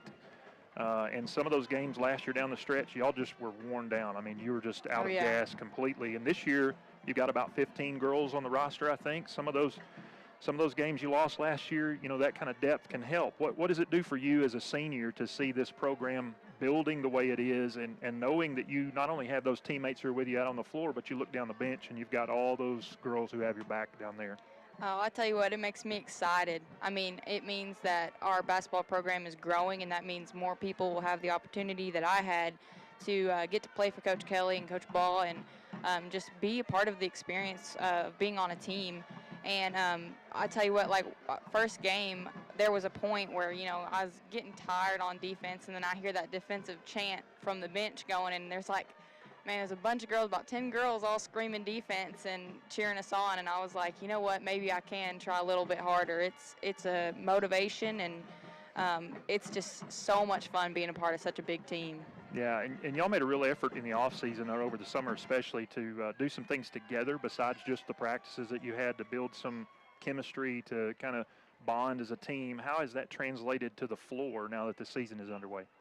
Yeah, well, for beginners, like before game, we just are always together no matter what. You know, we don't travel alone. We are always in this big old pack, about 15 girls everywhere you go.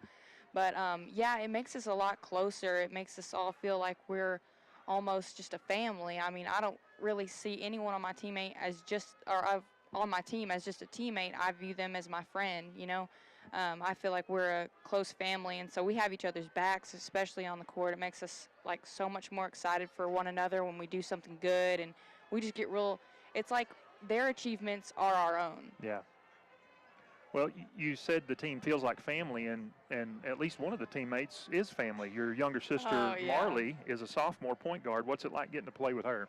It's special. I mean, for a long time I was worried because I was like, man, I don't want to, you know, be fighting with her, and I don't want that to be a problem.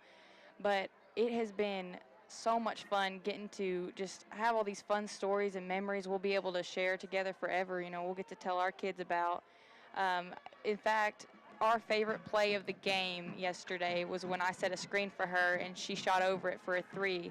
And we were both just yelling and screaming in each other's face. We were so excited, and that's something you don't get with someone who's not, you know, your sister, and not many people get to play with their siblings. So, yeah, I mean, it's really special, and I hope she can learn a thing or two from me. Yeah.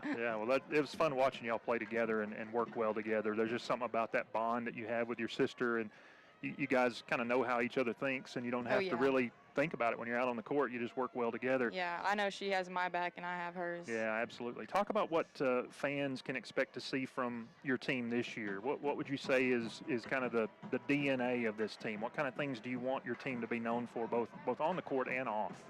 I will tell you that this group of girls that I'm with right now are the hardest working girls I have ever seen.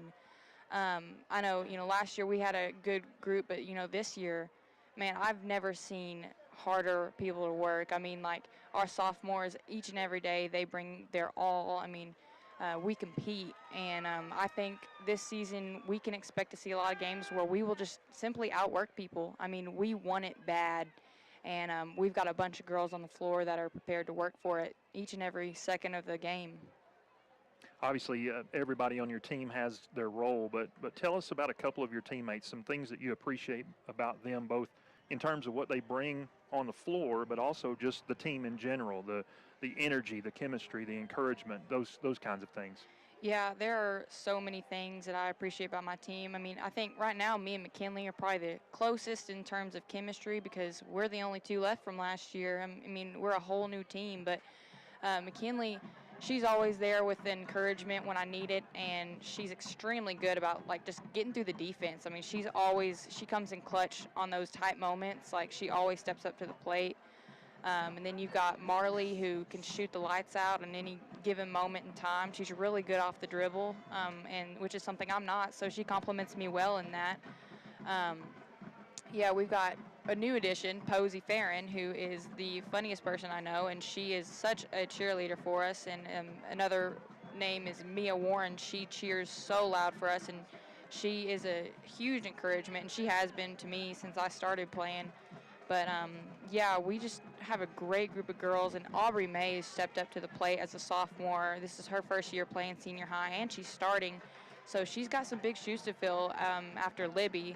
And I think she is giving it her all, and she works extremely hard. And, of course, you got Mila, who is tough as nails. I mean, she can run through a brick wall, I'm convinced. So, yeah, they just all work really, really hard. And Brooklyn and Taylor, they shoot like there's no tomorrow. I mean, they're just great additions to have on the team. Yeah. You got a couple of games at home next week before the Thanksgiving break. Bauxite on Tuesday, Quitman on Thursday, and after that you've got a tournament down in Conway at St. Joe, and then I think another game on the road at Two Rivers, and then you get right into conference play. What do you feel like your team needs to work on in these non-con games to get ready for the conference season? I think since this is like a brand new team, we need to work on, playing together and learning our strengths and weaknesses. I mean, like I said, me and Mac, we were the only two from last year, so we know each other pretty well, but we need to, focus more on each other's strengths, and I think we need to move the ball a little quicker and attack on zone offenses or defenses. We need to start dribbling in and kicking out, and our defense could be a little bit better, but other than that, I mean, so far it's looking pretty good. Yeah, off to a pretty good start. Y'all were very, very competitive last night against Boonville, so I think it was a good, strong start to the season, even if you didn't come away with the win. What are the goals or the aspirations for this team this year, for the team itself, but then also for you personally this season as a senior? I mean, we plan on being the underdogs, of course, and coming out with more wins than people would expect us to. I want to come into some of those games where everyone's like, no way they're going to pull this, and then, us manage the win.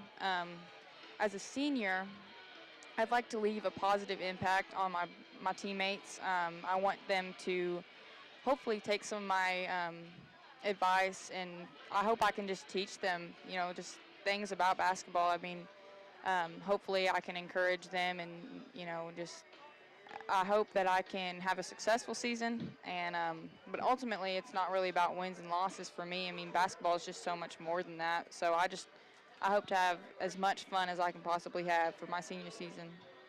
Yeah. Mentioned we got a couple of games at home next week, a chance for you to get out and see these Lady Red Devils and support them. Bauxite at home on Tuesday, Quitman at home on Thursday before the Thanksgiving break. Ellie, thank you so much for taking a few minutes to talk with us about Lady Red Devil basketball. We're excited to see you on the floor this season. Of course. Thank you so much. All right, we're going to take another 2-minute break, and we'll come back and get you set for second half action. This is Red Devil Football on 100.9 Quick FM and Red Devil Media Productions. As a dentist, giving patients a beautiful smile is what I love to do. But the business side can be challenging.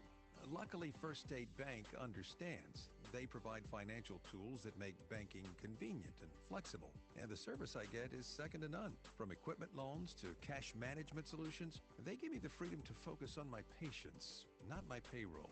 Now that's something to smile about. Come see us at First State Bank in Russellville or Fayetteville for local personalized banking.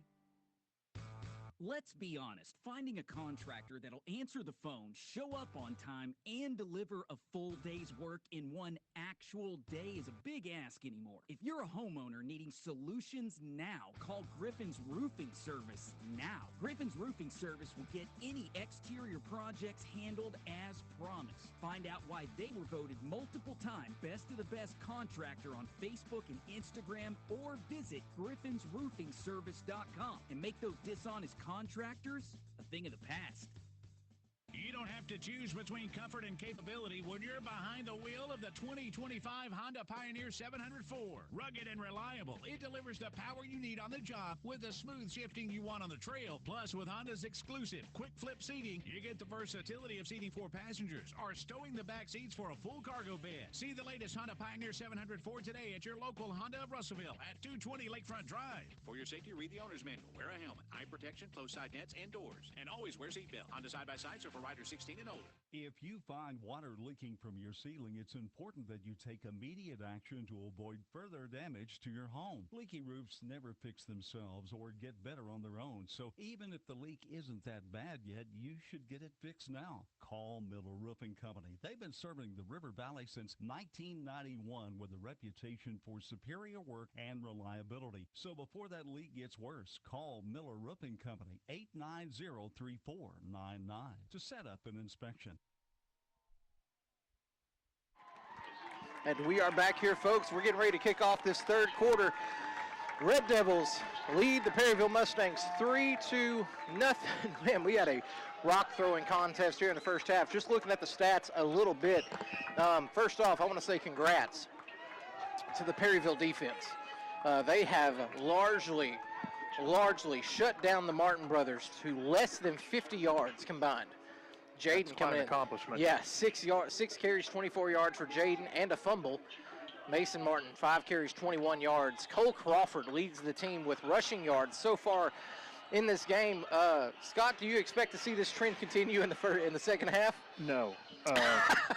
I'm shocked that it happened that way in the first half. Yeah. But yeah, to bottle up the Martin brothers to a combined under 50 yards rushing is huge. You got number 2 and number 4 in 3A in rushing, and you just bottled them up. Yeah, nobody has been able to do that all year long, and that's credit to Perryville. I mean, they prepared well for this game. They loaded up for those guys and have done a really good job so far. Cole Crawford has been the one who's done the damage. He's gotten out of the pocket and made some things happen, and he has over 100 yards passing in the first half, completed 8 of his 10 passes. And Tanner Hegeman has pulled in 3 of those for 57 yards. Mason Martin, 3 catches for 42. We mentioned at the beginning of this broadcast. Last week he didn't have a lot of yards rushing, but he made his presence felt in the passing game. Davin Bowden, 2 big catches for 15 yards. And so Cole getting it done through the air and on the ground tonight, the leading rusher for the Red Devils to this point in the ball game. And we're sitting here at 3-0, and that's what happens when the Martin brothers have a combined less than 50 yards rushing. Yeah, again, huge props to Perryville's defense. They did a very good job of doing what literally no other team has done, not even them. Yeah. No other team has done to the Red Devil offense this year. I got a feeling Coach Dobbs, who is an offensive lineman himself, very notable Red Devil here in his time as a Red Devil back in 2014, 15, and 16. I think Coach Dobbs probably had a chat with his offensive line there at halftime. I would look to see the Red Devils come out, be aggressive.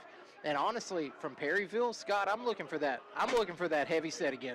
Yeah. I'm looking for that heavy set of they put 9 offensive linemen out on the field, and it took the rolling over to another half for the Red Devils to find a stop for it. Yeah, that's been the most effective thing for Perryville tonight is when they switched to that set where they only had 2 small numbers on the field and everybody else was wearing 50s, 60s, and 70s, and they just they stacked everybody up in the middle and just plowed right through the middle. It wasn't anything pretty. I mean, it's the old 3 yards in a cloud of dust, except they were getting 6 or 7 yards in a cloud of dust. And that's exactly right. I've never seen anything like that set before. That's a Hog Molly's dream.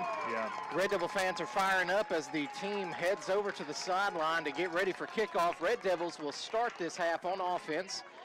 So back to receive is going to be Tanner Hegeman, Mason Martin, and also Jaden Martin. Those are the usual return men for the Red Devils. Number 6, Wyatt Drennan getting set to kick it off for Perryville. The Red Devils gathered up on their sideline with special teams coach Kelsey Snow giving final instructions. Now the Red Devils are making their way out onto the field in their kick return formation. Mason Martin is back deep to receive the Wyatt Drennan kick. He's the only one. I think they know something we don't know, Scott. This is yeah. It looks like we're gonna have an onside kick here, and the Red Devils have their hands team over there. Davin Bowden, Lucas Sims over on that far side. And that is what it is. That's just a line kick, and that ball's going to. 23 Dakota Ham. Yep. Able to field it over there at about the 37-yard line. That's where the Red Devils are going to take over for their first offensive possession of the second half. Red Devil offense looking to get a little more production on the ground. Did well passing the ball. Just could not get in the end zone, which has not been a problem all year. Red Devils have the highest, at one point, the highest scoring offense in our conference. But again, credit to the Perryville defense for shutting down that rushing and passing attack. But looking to see some differences here. And that it's handed off immediately. Mason Martin. Mason's got a blocker. He's got room. Mason makes a couple of blocks, but a great tackle. Yeah, really good open field tackle there by number 1, Parker Aiken. Man. Mason Martin made a cut. He was trying to get the left side and cut back at about the numbers and tried to get upfield, and Aiken just wrapped him up and prevented what would have been possibly a touchdown there by Mason Martin. 9 guys out of 10 have missed that tackle all year. Credit to Parker Aiken there for Mustangs. It's a gain of 5. It'll be 2nd and 5. Crawford takes snap. Nope. Got whistles and a flag on the far side. It's going to be a false start. Man, shoot yourself in the foot. That's going to back him up, bring up 2nd and 9 for the Red Devils here. Good pickup for Mason Martin, but a mistake there cost him 5 yards. 2nd and 9 now. Saw that a couple times in the first half. Penalties, pre-snap penalties on the Red Devils, backing them up.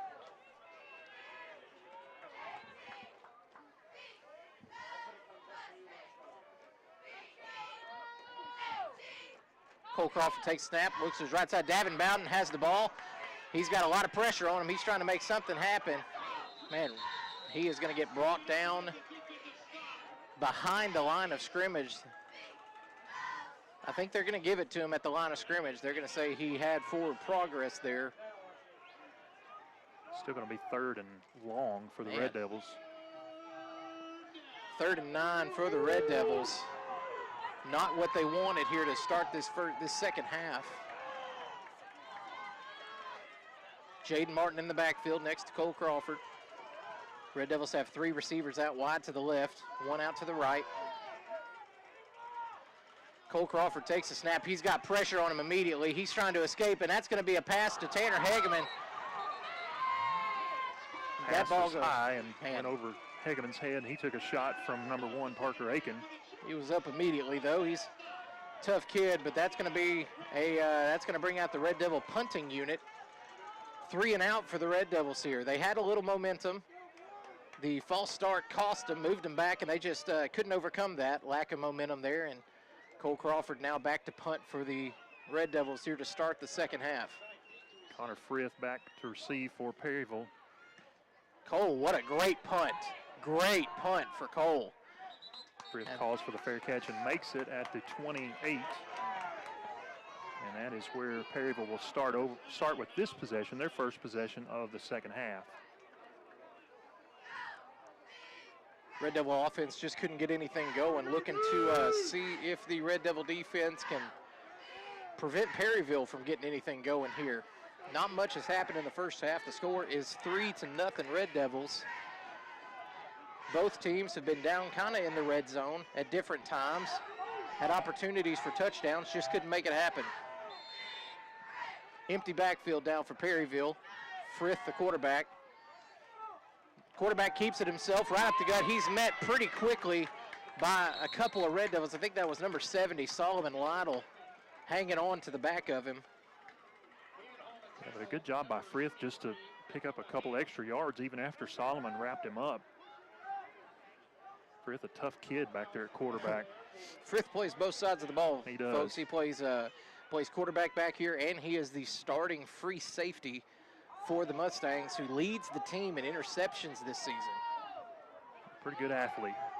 Perryville, empty backfield, four receivers out to the right side, 1 out to the left. Quarterback fakes a pass. He's looking to run the ball. He has got the first down, and he's going to slip and fall. Oh, he is hurt. Folks, that was a non-contact, went down. Those non-contact injuries are always scary, Scott. He is up pretty quickly after that. Makes his way off to the sideline. He's going to have to come out. But it is a first down for Perryville. Ball just across the 40-yard line. They'll have it 1st and 10 at their own 41. 9 minutes left here in the third quarter. Red Devils lead 3-0. Got the heavy set on the field again. And he is met. He's got a lot of room to run. Lucas Sims is going to be the man that saves the touchdown over there. And finally, we've got an official down on the far side. And he's back up on his feet. They're going to say he went out of bounds right there where Lucas shoved him out. Lucas Sims was the Red Devil that saved a touchdown there, had to run him out of bounds. Man, I don't think the Red Devils were ready for that heavy set. That was 14, Ethan Evans, and everything was designed for him to go to the right side, and he saw an opening on the left and able to pick up a big chunk of yards.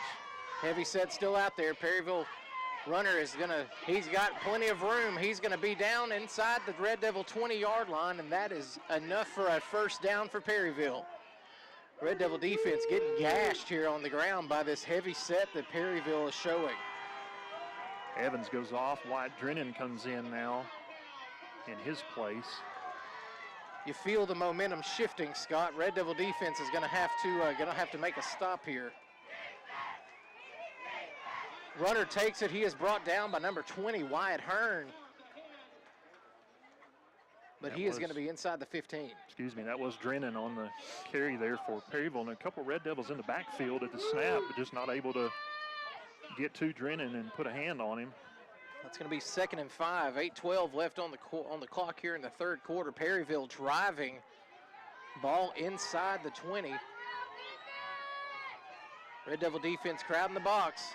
Number 6 with the carry. He's met pretty early. He's brought down by the Red Devil defense. He is not going to have the first down, but he's going to pick up a couple. John Davis, Austin Martin Trussell in on that tackle. Just a couple of the Red Devils who were there to meet Drennan. Looks like it's going to be about third and 4. Well, they're moved. Yep. 3rd and 5. Ball at the 12-yard line. Runner takes it. He's got space on that right side. That's going to be a touchdown, Perryville. Man, there was nobody over there, Scott. He had when he busted out that left side, there wasn't a Red Devil over there, narrow one. Yeah, again, lined up heavy to the right and just took it and sprinted straight to the left, and Drennan found the end zone. Good blocking. Perryville takes a 6-3 lead with 7:24 left in the third quarter. Perryville setting up for their PAT. Number 6, Wyatt Drennan. Not just the man that gets the touchdown, but also back to kick the PAT. Hold is down. Kick is up. And that extra point is right down the gut. Perryville takes a 7-0 lead on the Red Devils. Or excuse me, 7-3 lead here. We're in the third quarter. We got a rock throwing contest, and it looks like Perryville found some rocks. We'll take a 30-second break, and we'll come back with the kickoff. This is Red Devil Football on 100.9 Quick FM and Red Devil Media Productions. Celebrate with us at Bill Wright Autoplex as we mark our incredible 49-year anniversary. You don't want to miss out what we have going on during this great event. Huge discounts and savings on a great selection of Chevrolets, GMC, and pre-owned inventory. Whether you're in the market for a new car, truck, or an SUV, now's the perfect time to find your dream vehicle at the price you'll love. Come see us today and join in on the anniversary excitement. Serving the River Valley since 1975, exit 84, just off I-40, Russellville. And we are back here, folks. Perryville gets our first touchdown on the board in the game. They now lead the Red Devils 7-3. 7 minutes, 24 seconds left here in the third quarter. Man, Atkins offense, they've got to respond now. Yeah, they're going to get a chance right here. Drennan's got it teed up. Another short kick. Mason Martin fields it. He's going to try to make something happen. Mason's got a hole.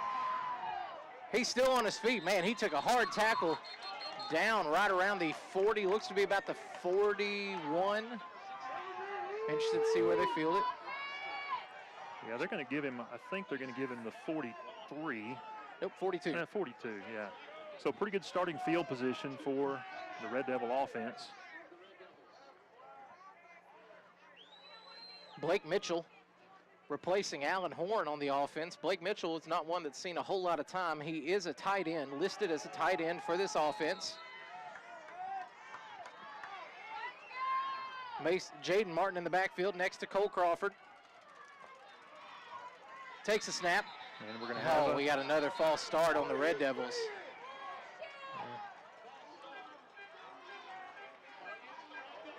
That's going to back the Red Devils up 5 yards. It's going to make it 1st and 15.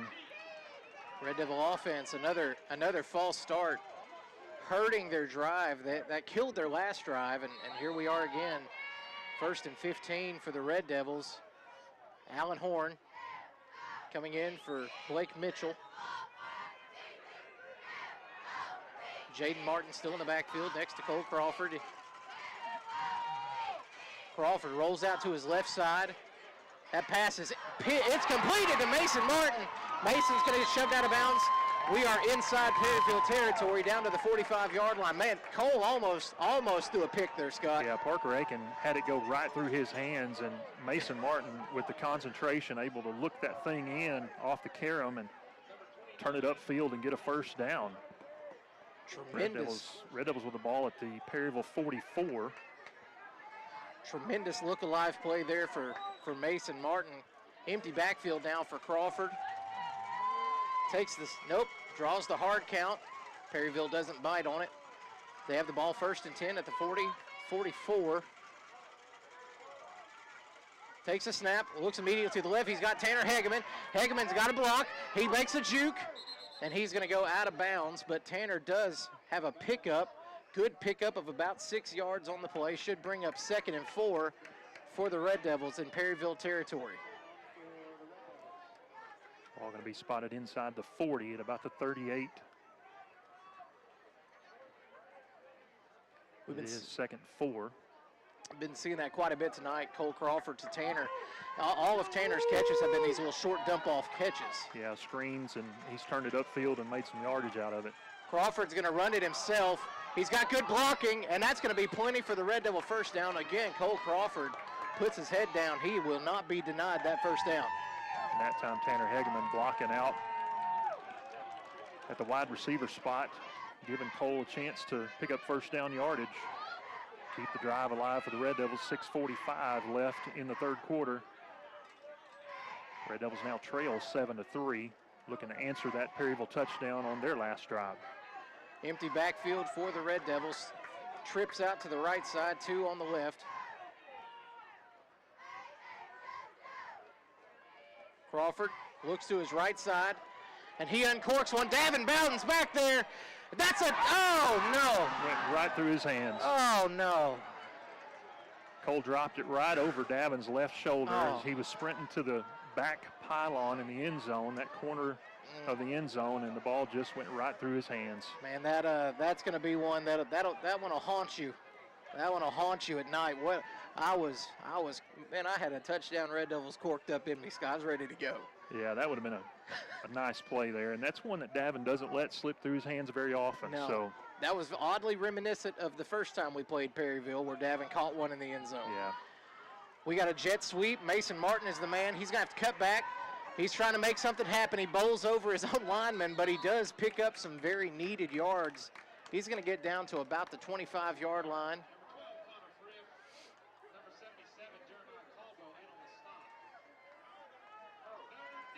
That's going to spot him right at the 25. That's going to be 3rd down and about 4. 3rd and 4 for the Red Devils. Jaden Martin now in the backfield next to Cole Crawford. Trips out to the left side. Cole looks to his left. There's nobody there. A little dump. Oh, he dumped it off, and Jaden had fallen down. I don't think Cole. I think Cole instinctively just threw it there and expected Jaden to be there, and Jaden he slipped. Yeah, Jaden trying to make a break on his route there and just lost his footing. It's going to bring up 4th down for the Red Devils. Yep, 4th and 4. They're going to say 4th and 5 for the Red Devils here. Ball just outside the 25-yard line. Crawford keeps it himself. He's going to have to roll. He's going to unload this thing, and just out of reach of Mason Martin, and that's going to be a turnover on downs. Perryville is going to get the ball inside their own territory, and Scott, I see a lot of big boys on the field. Perryville's coming out with that heavy set once again. Yeah, and if it ain't broke, don't fix it. Hey, Connor, that's what they did last time. And Connor Frith going to the sideline. You've got some big boys out on the field.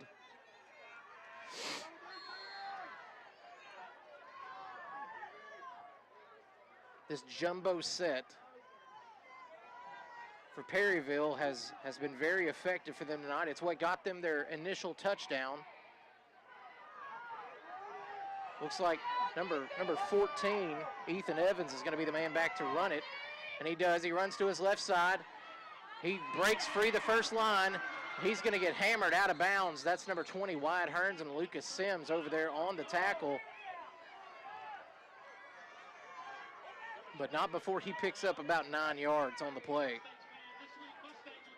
And Perryville's found something with that heavy set. They line up heavy to the right, and then the runner takes the direct snap and just goes to the left.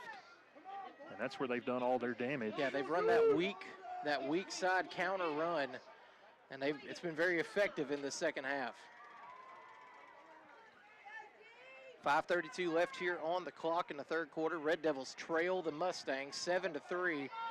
Perryville has the ball at the 36-yard line, headed towards midfield. In this jumbo set, they are going to be content to run the ball. That's going to be a false start.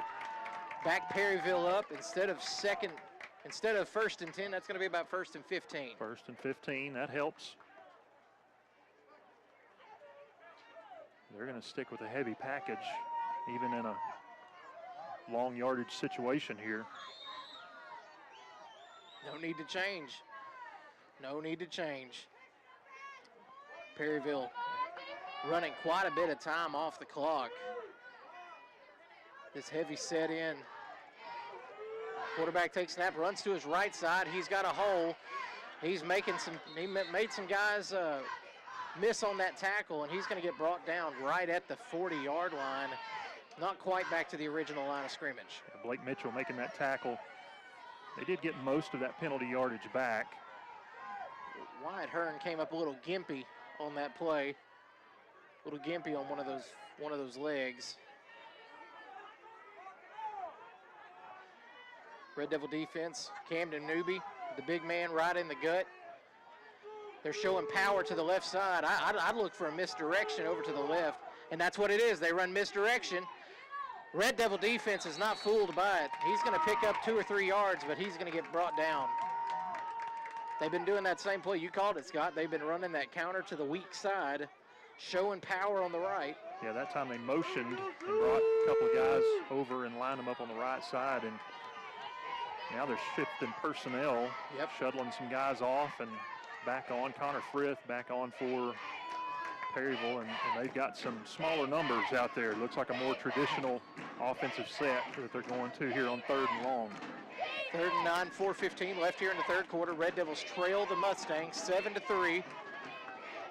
Ball on the 37-yard line. Red Devils need a big stop here. Quarterback takes a snap. He's looking for a man downfield. He is sacked! Camden Newby with a violent sack, giving him the business on his way up.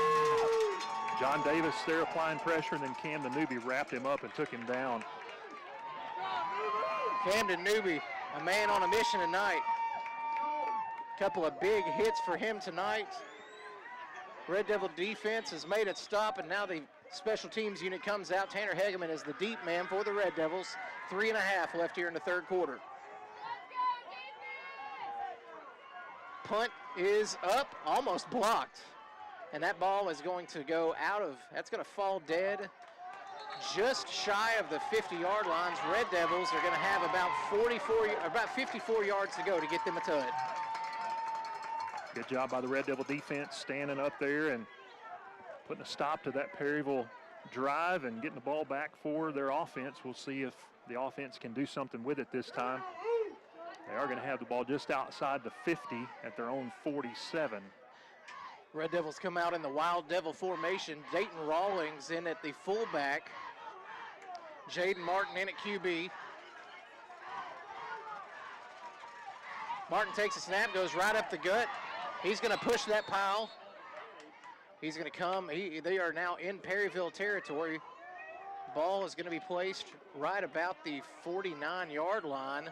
That's going to be a pickup of 5 for the Red Devils. Dayton comes off. Red Devils shift back. Cole Crawford back in at QB. He's got Jaden there to his left. Mason in a slot position Allen on the left Horn. side of the line. Allen Horn in at that wing position. Handoff to Jaden Martin right up the gut. Jaden's fighting forward. He's going to fall forward to the 45-yard line. He's going to be about a yard and a half, 2 yards shy of the first down marker. This is kind of the Red Devil version of that power formation. You leave your receivers in there. That time brought Allen Horn over. Allen did a good job of blocking from that sniffer position. Jaden tucked in right behind him, picked up a few yards there to make it 3rd and short. 3rd and 2, ball right on the 45-yard line of Perryville. Atkins trying to make a drive here. Cole Crawford keeps it himself. Cole is going to fall forward. He's got the first down. Great awareness by our quarterback to force his way forward to get that first down for the Red Devils.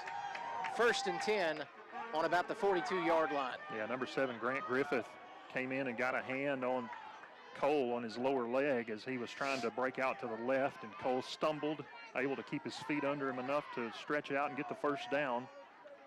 Keep the drive alive for the Red Devils with 1:40 left on the 3rd quarter clock. Red Devil offensive line looking to make a push here, try to assert some dominance they've had this season. Mason Martin in at the Wild Devil. He's going to keep it himself. He's dancing around. Mason breaks a tackle, breaks another tackle. We do have a flag on the play. I'm sure it's going to be a holding. Jaden Martin knows that one's coming back. Yeah. Yep. Yeah, they got Tanner Hegeman for a hold there. Yep. Tanner's asking me. Yeah, they're going to get Tanner Hegeman for a hold, and that's going to back him up on the other side of the 50-yard line now. Yeah, that's going to make it 1st and 20. 1st and 20 from the Red Devil 49.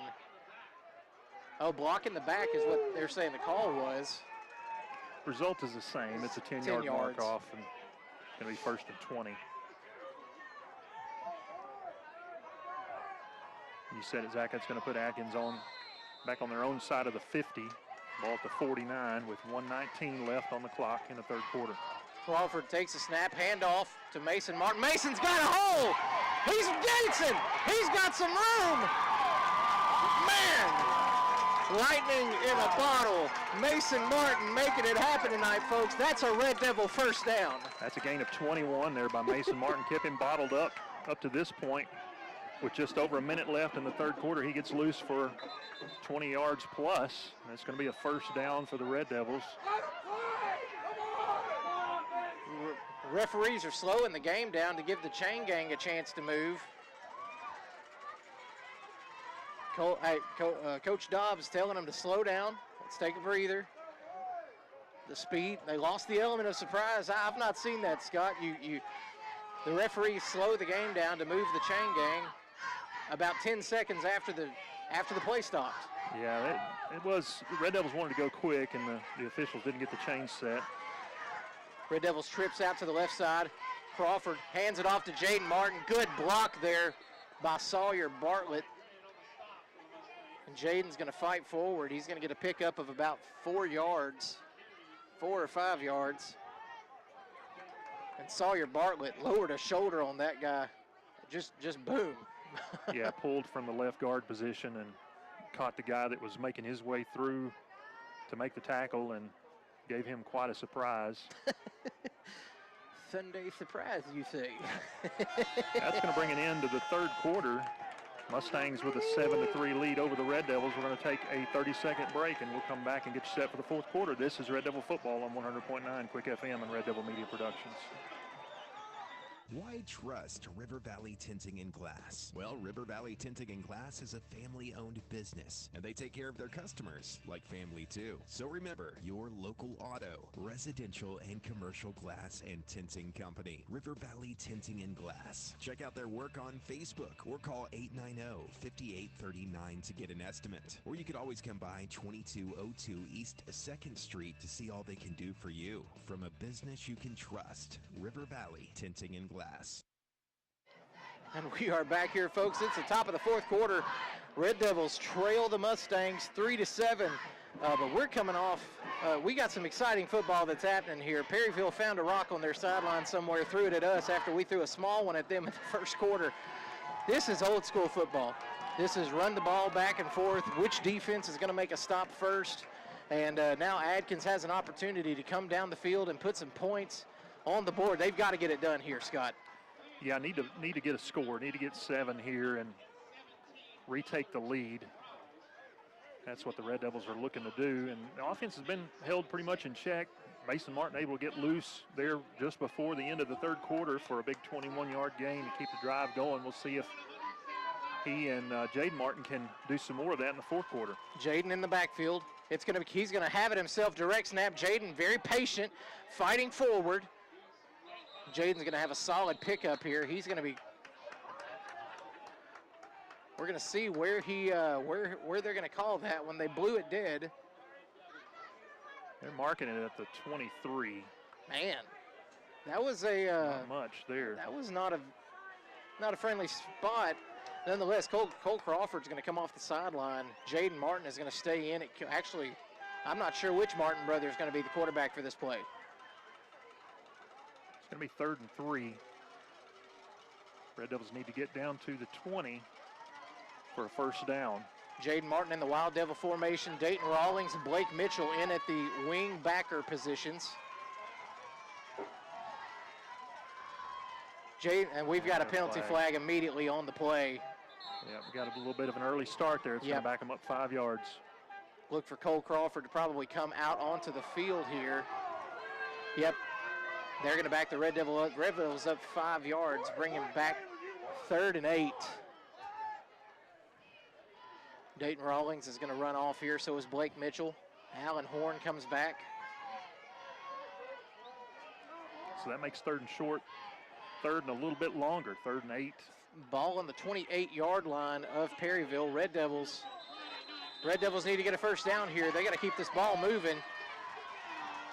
Crawford takes the snap. He's got time to throw. A little dump off to Jaden Martin. Jaden's met immediately, and he's going to get brought down basically at the line of scrimmage.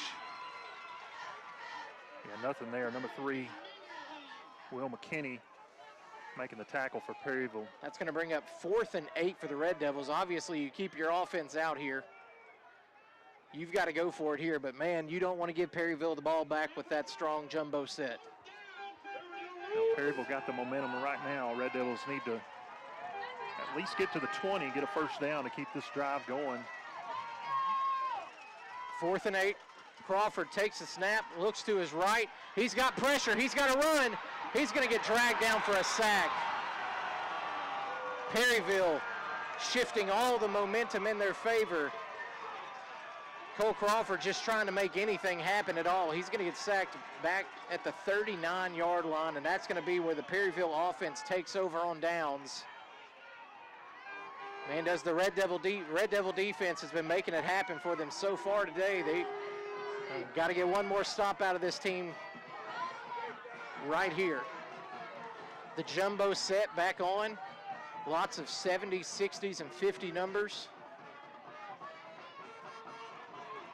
Perryville's going to look to shove this ball right down Atkins' throat.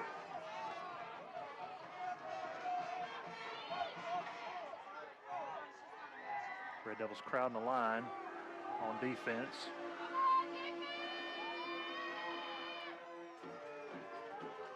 Quarterback awaiting the snap. This has been a long play clock, guys.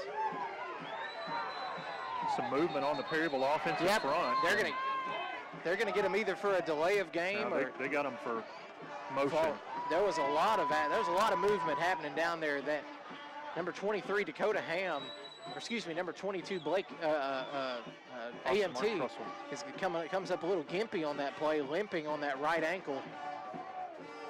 Lucas Sims comes over. They're saying, AMT saying he's fine. 1, 2, 3, 4, 5, 6, 7, 8, 9, 10, 11. Sorry, folks, I was counting. Make sure Red Devils had enough guys on the field. Running back is going to keep it. He's brought down immediately by the Red Devil defense. Man, we've got a lot of extracurricular shoving there. Camden Newby involved in that, but him and number 72, Jordan Williams, they get up and they kind of congratulate each other on being big boys playing hard. Yeah, slapping each other on the helmet after a little pushing and shoving at the end of that play. Just a couple of big boys going at it hard. That's a lot of beef down there. Perryville moving to a traditional set. It's going to be 2nd and 5 here. Excuse me, 6th and 15. They've got a long way to go. And they are milking the clock. Man, 8 seconds left. They are not even down in their formations yet. 5 seconds. Connor takes a snap. AMT, jailbreak for AMT. Almost had him. He's going to get shoved out of bounds about 7 or 8 yards short of the first down. That was Kenny Rivas. Kenny Rivas was the man on the chase. Solomon Lytle right behind him. Red Devils give up some big yards there, but still about 3rd and 7, 3rd and 6. AMT had a chance at the sack, and Connor Fritz saw him coming at the last minute, able to sidestep him and break contain and get out and pick up a good chunk of yardage, but it is still going to be 3rd and long, 3rd and 7 for Perryville. 9:09 left here in the game. Man in motion across the right side. False start on Perryville, and that's going to back him up. Tragic mistake for Perryville. That's going to make it 3rd and 12. That was number 3, Will McKinney, who got away a little bit early. That's going to back them up 5 yards, make 3rd and long a little longer. Number 12, Connor Frith, back there arguing with the white hat. Nothing to argue there. He had a man in motion, and as soon as the motion man, who was number 16, Colby Ralston, passed Will McKinney, he got a start. That's an easy call. Play clock starts, 9:09 left here in the game. Red Devil defense has Perryville backed up. It's 3rd and 12. Ball on the 37-yard line. Quarterback, he makes a juke move, makes a man miss. He is going to come down just short of, actually about 4 yards short of the first down marker, but they're going to mark him down at the 45-yard line. It's going to bring up 4th and 4. What do you think, Scott? You go for it here, or do you punt? I think they're putting their big boys on the field. I think they're going to punt here, but I would be tempted to go for it. I don't know, Scott. They got their jumbo. Is that not their jumbo set? No, that's their punt formation. Number 6, Wyatt Drennan back there in punt formation. Punt is away, and that's a line punt. Tanner Hageman fields it. He's going to try to make something. He's got some room. He's making some guys miss. There's a penalty flag. They're going to get the Red Devils propped with a penalty back there. That's number 20. Flag was thrown right at number 22, Austin Martin Trussell. That's going to back the Red Devils back into not great field position here. We've got 8:22 left here in the 4th quarter. Red Devils trail 3-7. They're saying Tanner was down. Not sure. They marked him down at the 23. The penalty is going to be marked off against the Red Devils. No indication of what the penalty was yet, but they marked it off. We haven't been told what the penalty was yet. I think it's a block in the back. I think that's, that is the block. The block in the back is called against the Red Devils. It's going to be 1st and 10 at the 13. Crawford takes a snap, looks to his right side. Davin Bowden's out there. Pass is completed. Davin is going to fight forward. Davin gets a first down. We've got flags. We've got hats flags being thrown. Yep, hats and flags are being thrown. There's another flag. Well, he couldn't. He was trying to pull the flag. He couldn't get it, so he tossed his hat. He threw his hat, yeah. Now he's picked up his hat, and he's throwing his flag. Coach Jeff Harrelson was almost throwing his play sheet, trying to tell him, hey, throw a flag, and he couldn't find it, so he threw his hat. That was a late shot. Davin able to pick up a first down. He's going to get some extra yardage tacked on to the end of that one.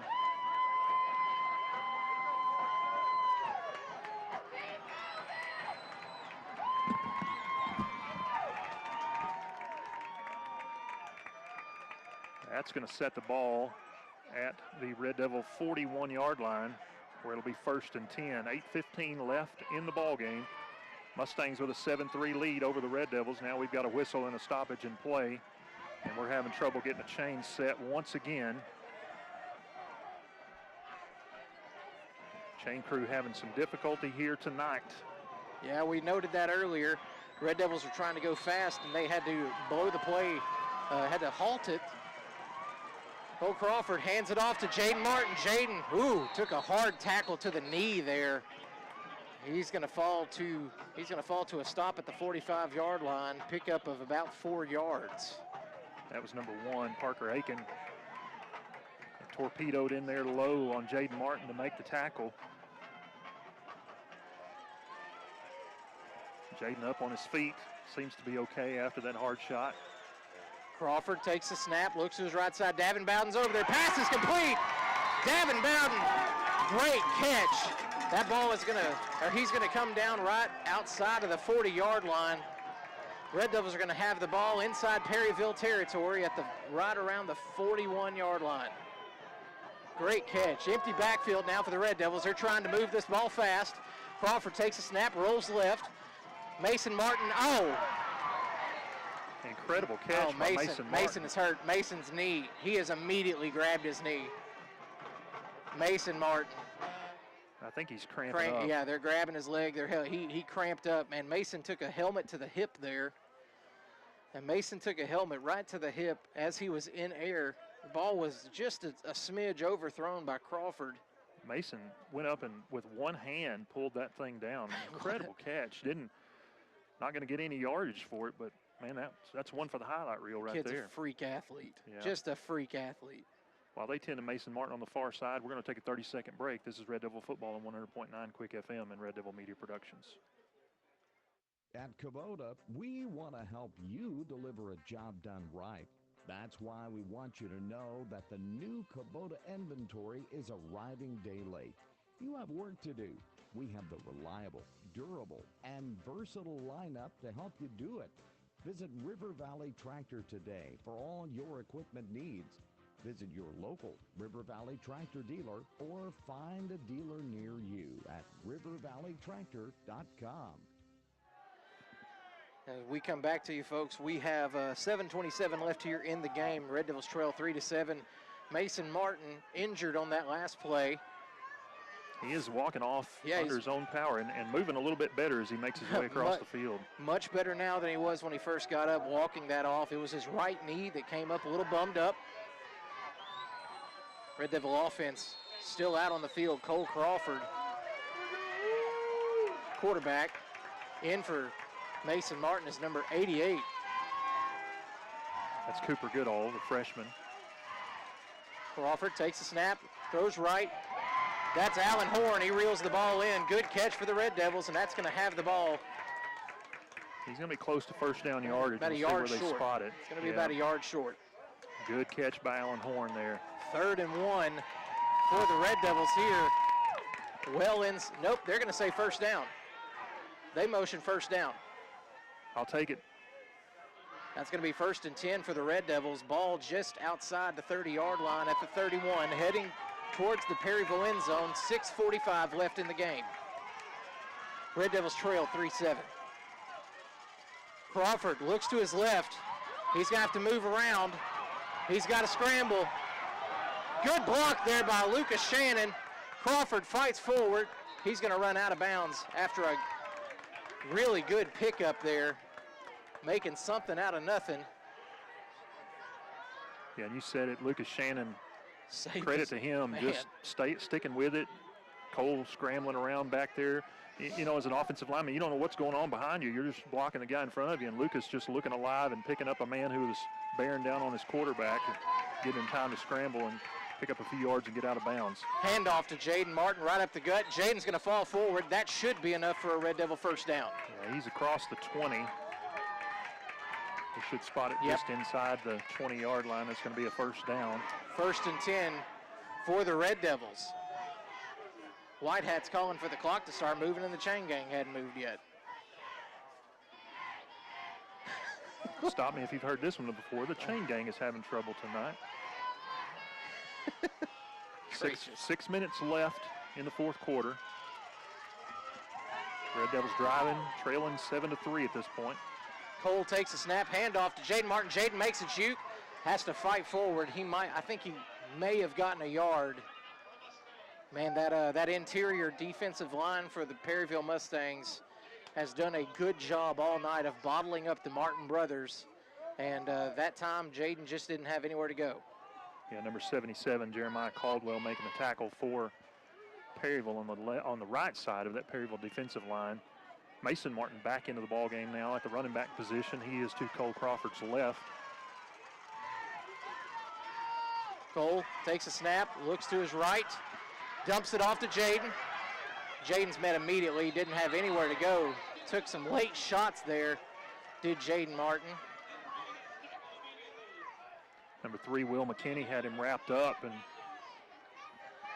whistle a little slow there to come on. And it's going to be 3rd and 9. 3rd and 9 for the Red Devils. Ball at the 19-yard line. They are in Kenny Rivas' field goal range with the ball on his side, but they need a touchdown.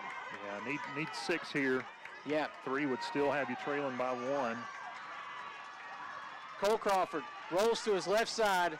No man there. Lucas Shannon, good back block. Cole's having a run. He's got the first down. He's got the first down. Cole Crawford, gritty play. That's like 40 grit sandpaper down there, Scott. Yeah, he's just doing whatever it takes tonight to keep the drives going and pick up the first down. Good, tough run there by Cole Crawford on the scramble. Sets the Red Devils up 1st and goal, ball at about the 9-yard line. Jaden Martin in the backfield next to Cole Crawford, trips out to the left side, bunched up right there in the wing. Jaden Martin takes a handoff. He's got some room. He's fighting forward. He's going to get a good pickup there. Ball's going to come dead around the 3-yard line. Man, hard-nosed, gritty football tonight. Good job by Sawyer Bartlett. Again, pulling from that left guard position, getting out, blocking along with the right tackle, Lucas Shannon. Another handoff to Jaden. Jaden's met immediately. Nope, he's fighting forward. Touchdown! Touchdown! Jaden Martin! And that Red Devil offensive line. Scott, we've heralded him all year. The offensive line pushes their running back into the end zone. Touchdown, Red Devils. Yeah, there's been a couple times tonight I wondered why they didn't blow the whistle and stop play. That time I'm glad they didn't. Shoot. Man, I'm telling you, folks, Jaden got gobbed up at the line of scrimmage. But, hey, we're looking like we're going to go. Nope. We are going to over motion. Into the kicking formation now. Kenny Rivas comes out to kick for the Red Devils. They currently have a 9-7 lead. Definitely need their surefire kicker to get one for him here. Hold is down, kick is up, and Kenny nails it. Red Devils take the lead, 10-7. First round of the playoffs, folks. We've got a big old fight here in Perryville. 3:40 left here in the game. Red Devils lead 10-7. We're going to take a 30-second break, and we'll come back with the kickoff. This is Red Devil Football on 100.9 Quick FM and Red Devil Media Productions. 100.9 Quick FM is KWKK Russellville, an EAB Media Group radio station. Don't miss the pre-holiday green tag sale going on now at R&R Tire Express. R&R showroom is stocked full with the wheels you want and the tires you need with the best prices of the year. And during R&R's pre-holiday green tag sale, all you need to get started is a non-perishable food item. R&R will donate your items to local food banks this holiday season. Don't miss the pre-holiday green tag sale going on now at R&R Tire Express on East Parkway Drive next to Starbucks in Russellville. And we are back here, folks. The visitor stands are fired up. Red Devils have just taken a 10-7 lead after scoring their first touchdown. The Red Devil O-line drug Jaden Martin into the end zone for that touchdown run. Tremendous job there by the Red Devil offense, and the kick is away. That kick's going to be fielded around the 5-yard line. He's got some room. That's Frith. He takes a shot. Ball's on the ground. Red Devils have the ball. Red Devils have the football. John Davis delivers the hit, dislodged the ball, and then came up with the recovery. John Davis smacked the ever-living snot out of Connor Frith. Red Devils come up with the football. And this Red Devil sideline is fired up. My goodness, Connor Frith just had the snot knocked out of him. John Davis with a grown man shot. You talk about a play that changes the look of this game. The Red Devils just took the lead. Perryville takes the kickoff and thinks they're going to set up and put their offense back on the field and have 3.5 minutes to drive down and retake the lead and maybe win this ball game. And John Davis said, I'm not having any of it. Not any of it. The leader of this defense is doing what leaders do, and he's leading when it counts. Big time move by the Red Devil special team. Hey, and the special teams were terrible when we played Perryville the first time. Yeah, that's true. Cole Crawford dumped pass to Allen Horn. Allen's going to get a couple of yards there before he's thrown out of bounds. Number 1, Parker Aiken wrapping Allen Horn up after a short gain. 3:22 left on the clock here in the game. Red Devils lead 10-0. That's going to bring up 2nd and 8. Clock is steadily ticking away here. Yeah, good job by Allen staying in bounds and keeping that clock running. Good look alive there by the young wide receiver who's done a great job this year of finding his role in this offense. Yeah, does a lot of blocking downfield and springing his teammates. And tonight he's come up with some big catches. Trips out to the left side for the Red Devils. Jaden Martin in the backfield. Davin Bowden, the one wide receiver on his own to the right. Crawford going to take this play clock all the way down to about 3 seconds. Crawford keeps it himself, fights forward. He's going to fall down around the 20, just in. Well, one ref said inside the 25. They're going to say he got down to exactly the 25-yard line. That's going to bring up 3rd and 5. 2:26 left on the clock here in the game. Red Devils. Well, if you get a first down here, Scott, this is huge. Yeah, it's big. You definitely want to keep the ball on this side of the field. You're in Kenny's range here. Right, yeah, put 3 more on the board. That'd be great. You'd love to get 7. Jaden Martin coming close to the sideline to get the play call from Coach Austin Dobbs. 10 Atkins seconds. with the heavy set in there. 9 seconds left on the clock here. 6 seconds, plenty of time. 4, 3. Jaden Martin keeps it himself. He fights forward. He's going to be close to a first down. That's going to be real close to a first down. Coach Porter is saying it's going to be short. Going to be about a foot short. That time, Lucas Shannon, the right tackle, had shifted over to the left side of the offensive line. And Blake Mitchell came in and kind of acting as the tackle on the right side. And Dayton Rawlings came in that sniffer position, and he was the lead blocker for Jaden. Got a timeout on the field. Yeah, we're going to be short of the first down, so it's going to be 4th and 1, and team's going to talk this thing over, try to come up with a game plan for these last minute and 41 seconds. Stay with us, folks. This is going to be a nail-biter up to the very end. Red Devils just took the lead 10-7. It took them 4 quarters to get a tud. They now lead 10-7. A minute 41 is left on the clock here. Ball is down on the Perryville 21-yard line. Red Devils need a yard. Yeah, they need to get across the 20 for a first down. 4th and 1. Jaden Martin back in the Wild Devil formation. Again, Red Devils heavy to the left side. Perryville loading the box here. They've got all their guys in the box. Jaden Tries to draw him off sides with a hard count.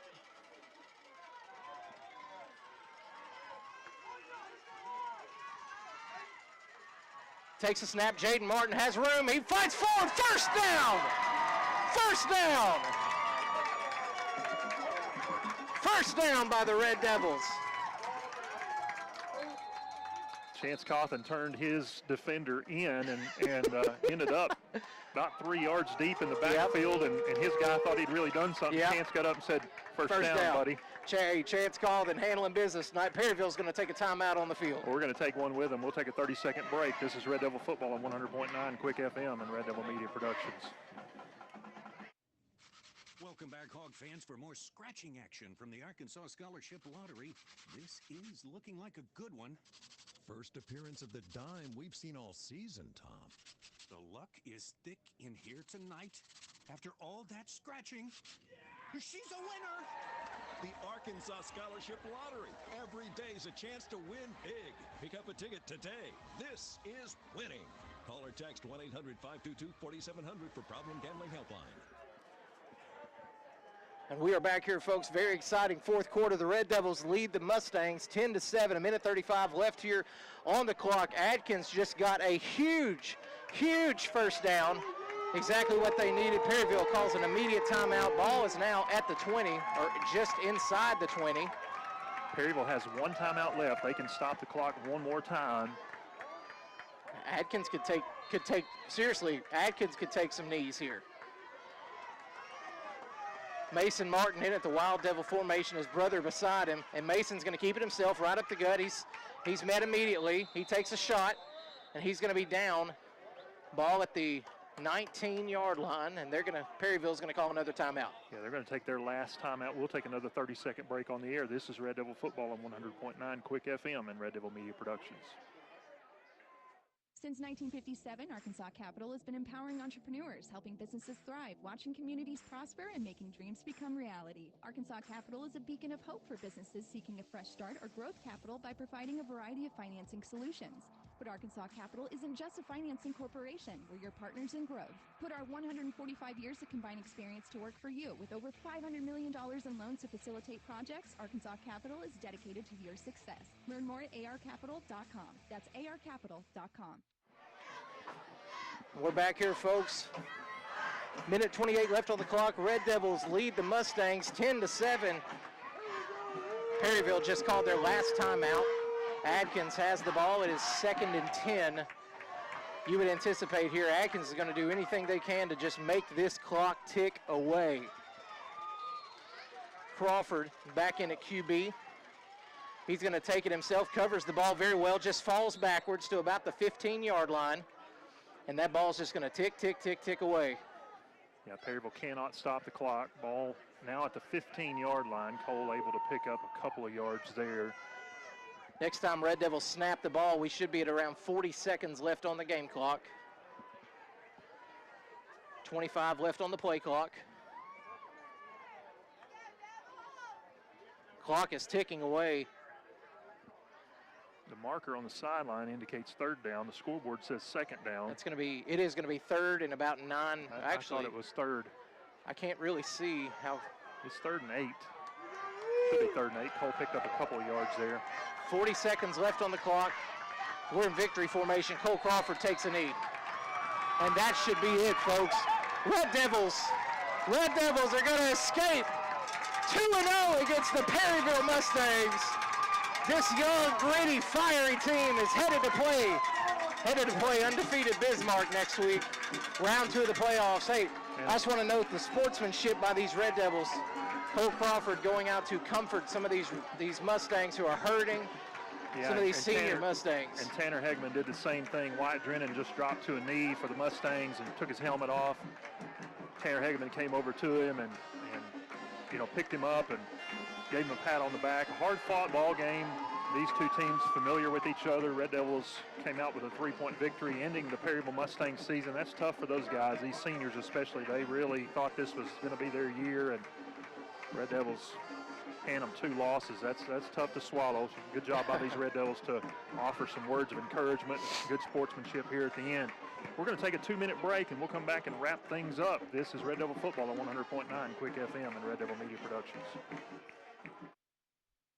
Celebrate with us at Philrod Autoplex as we mark our incredible 49-year anniversary. You don't want to miss out what we have going on during this great event. Huge discounts and savings on a great selection of Chevrolets, GMC, and pre-owned inventory. Whether you're in the market for a new car, truck, or an SUV, now is the perfect time to find your dream vehicle at the price you'll love. Come see us today and join in on the anniversary excitement. Serving the River Valley since 1975, exit 84, just off I-40, Russellville. Your business is up against a lot of things these days. Inflation costs, workforce issues, federal overreach. The list of things keeping you up at night keeps getting longer. The Arkansas State Chamber Associated Industries of Arkansas is here to help. We are constantly working to improve the business climate and make Arkansas as competitive as possible. The Arkansas State Chamber Associated Industries of Arkansas works tirelessly for your business so you can rest easy. Join us today. Finding your place is more than just a location. It's about discovering your purpose, exploring your passions on a campus that feels like home. At A-State, you can achieve at the highest levels, form lasting relationships, and support the Red Wolves, both on campus and in the wild. Whether you're into research, the arts, healthcare, or maybe something else, there's a place for you at Arkansas State University. Find your place in the pack. Visit astate.edu to learn more. Atkins Physical Therapy, a subsidiary of Alliance Rehab Services, has been serving the River Valley area since 1983. With over 30 years' experience, Atkins Physical Therapy offers outpatient rehabilitative services, convenient location, and quality service. Danny Lyons Physical Therapist is a proud sponsor of Atkins and invites you to get out and be a part of the games this season. Located at 408 North Church Street, it's Atkins Physical Therapy. Atkins Physical Therapy. Come in as a patient, leave as a friend. And we are back here, folks. Fun football game. Red Devils come on the winning end of this thing. Come away with a tremendous 10-7 win. Man, just a big rock throwing contest, and just like last week, Scott, we just happened to have one extra rock. Yeah, it's good to be on the right end of a game like that, and you feel for these Perryville players, especially the seniors who end their season with a loss and started the season with a lot of promise. They had a good year last year and felt like this year they were set up for success, and to lose twice to the Red Devils in one season, to start your season with a loss to this team and end your season with a loss to this team, that's difficult to take, especially on your home field, both of those. But when it ends the season and ends your playoff run, that's really hard to take, and you feel for those guys. Run down some stats for you and just kind of wrap things up, and we'll go next week to Bismarck, take on the number 1 overall seed in 3A, undefeated Bismarck, and I'm sure they had a bye tonight, so they were probably here watching both teams. I'm sure. Checking things out. So Red Devils going to have to regroup quickly and get ready for a really good Bismarck team next week. Undefeated. But good to play another week. Yep. Second round of the playoffs. It is. Red Devils able to get 188 yards on the ground tonight. Good job by the Perryville defense, really bottling up the run game for most of the night. 37 carries for 188 yards. It's tough sledding for the Red Devils. Cole Crawford able to complete 19 passes for 179 yards, and we were 19 of 26 through the air. Penalties were a big story for the Red Devils tonight. Had 9 penalties for 71 yards, but able to convert on several 3rd and 4th downs to kind of keep drives moving. We'll give you some individual stat leaders here if I can navigate to it. While I find these stats, I'll turn things over to Chris Taylor, who joins us now in the Olathe Realty broadcast booth. Buying or selling your home has never been easier. Contact our friends at Olathe Realty today. Mr. Taylor, what'd you think about things tonight? Oh, my goodness, what a game. What a game. Why should we expect anything different from this team? They just they're the cardiac kids. They keep us, on edge until the late in the 4th quarter. But, great defensive performance by Coach Harrelson's defense tonight. I mean, they played, giving up 7 points to a very good Perryville team. Yeah. They shut out, I think Coach Porter and I were talking, we had a shutout in the second half and in overtime last week, shut Perryville out in the first half, and then only giving up 7 points. Again, just a great performance. And, offensively, we had our chances to kind of, put some distance between us. We just couldn't get, just never could get the ball in the end zone. Yeah, a lot of action between the 30s. Absolutely. And, we had some dumb penalties tonight that really hurt us. One that took a touchdown, probably a touchdown off the board that we ended up having to kick a field goal. But, a lot of just little mistakes that we haven't really made. Not sure why they showed up tonight, but we'll take the win. We had that game in Episcopal earlier in the year where we had a ton of penalties and cleaned things up pretty much after that. But tonight, 9 penalties and a lot of those pre-snap penalties when you're having trouble running the ball and then you get behind the chains. That just makes things even more difficult. Going to have to clean that up before you go on the road to Bismarck next week for sure. Yeah, I know we had at least, I think 4 or 5 procedure penalties. And, just, again, uncharacteristic, but, again, we'll take the win. Yeah, that's all that matters. That's the only stat that counts. Is, That's right. Come out with a 10-7 victory and move on to the second round of the playoffs. Quickly give you some stats. Cole Crawford, the leading rusher for the Red Devils tonight, 11 carries, 68 yards. Jaden Martin had 17 carries, 66 yards. Mason Martin, 9 carries, 54 yards. Mentioned before that Cole completed 18 of 24 passes for 169 yards. Jaden Martin had 1 completion on 2 attempts for 10 yards. Leading receiver tonight was Mason Martin, 5 catches for 63 yards. Tanner Hegeman had 4 for 63. Davin Bowden had 5 for 43. Alan Horn had 3 catches for 9 yards. Jaden Martin, 2 catches for 1 yard. Kenny Rivas with a big field goal in the first quarter to get things started for us, and then had the extra point there at the end. He had a good night kicking the ball. Did have a miss there at the end of the first half, but Zach mentioned in our broadcast just one of the rare times that you see Kenny come up short on a kick, and that one did, but didn't hurt us in the long run. Still able to come out with a 10-7 victory. Well, that's going to wrap things up for us tonight. We thank you for joining us. Hope you'll be with us next week as we get on the road and take on Bismarck. For my broadcast partner, Zach Phillips, I'm Scott Warren. Good night. Have a great weekend, and go Red Devils. Atkins High School football on 100.9 Quick FM is made possible in part by Sorrell's Body Shop.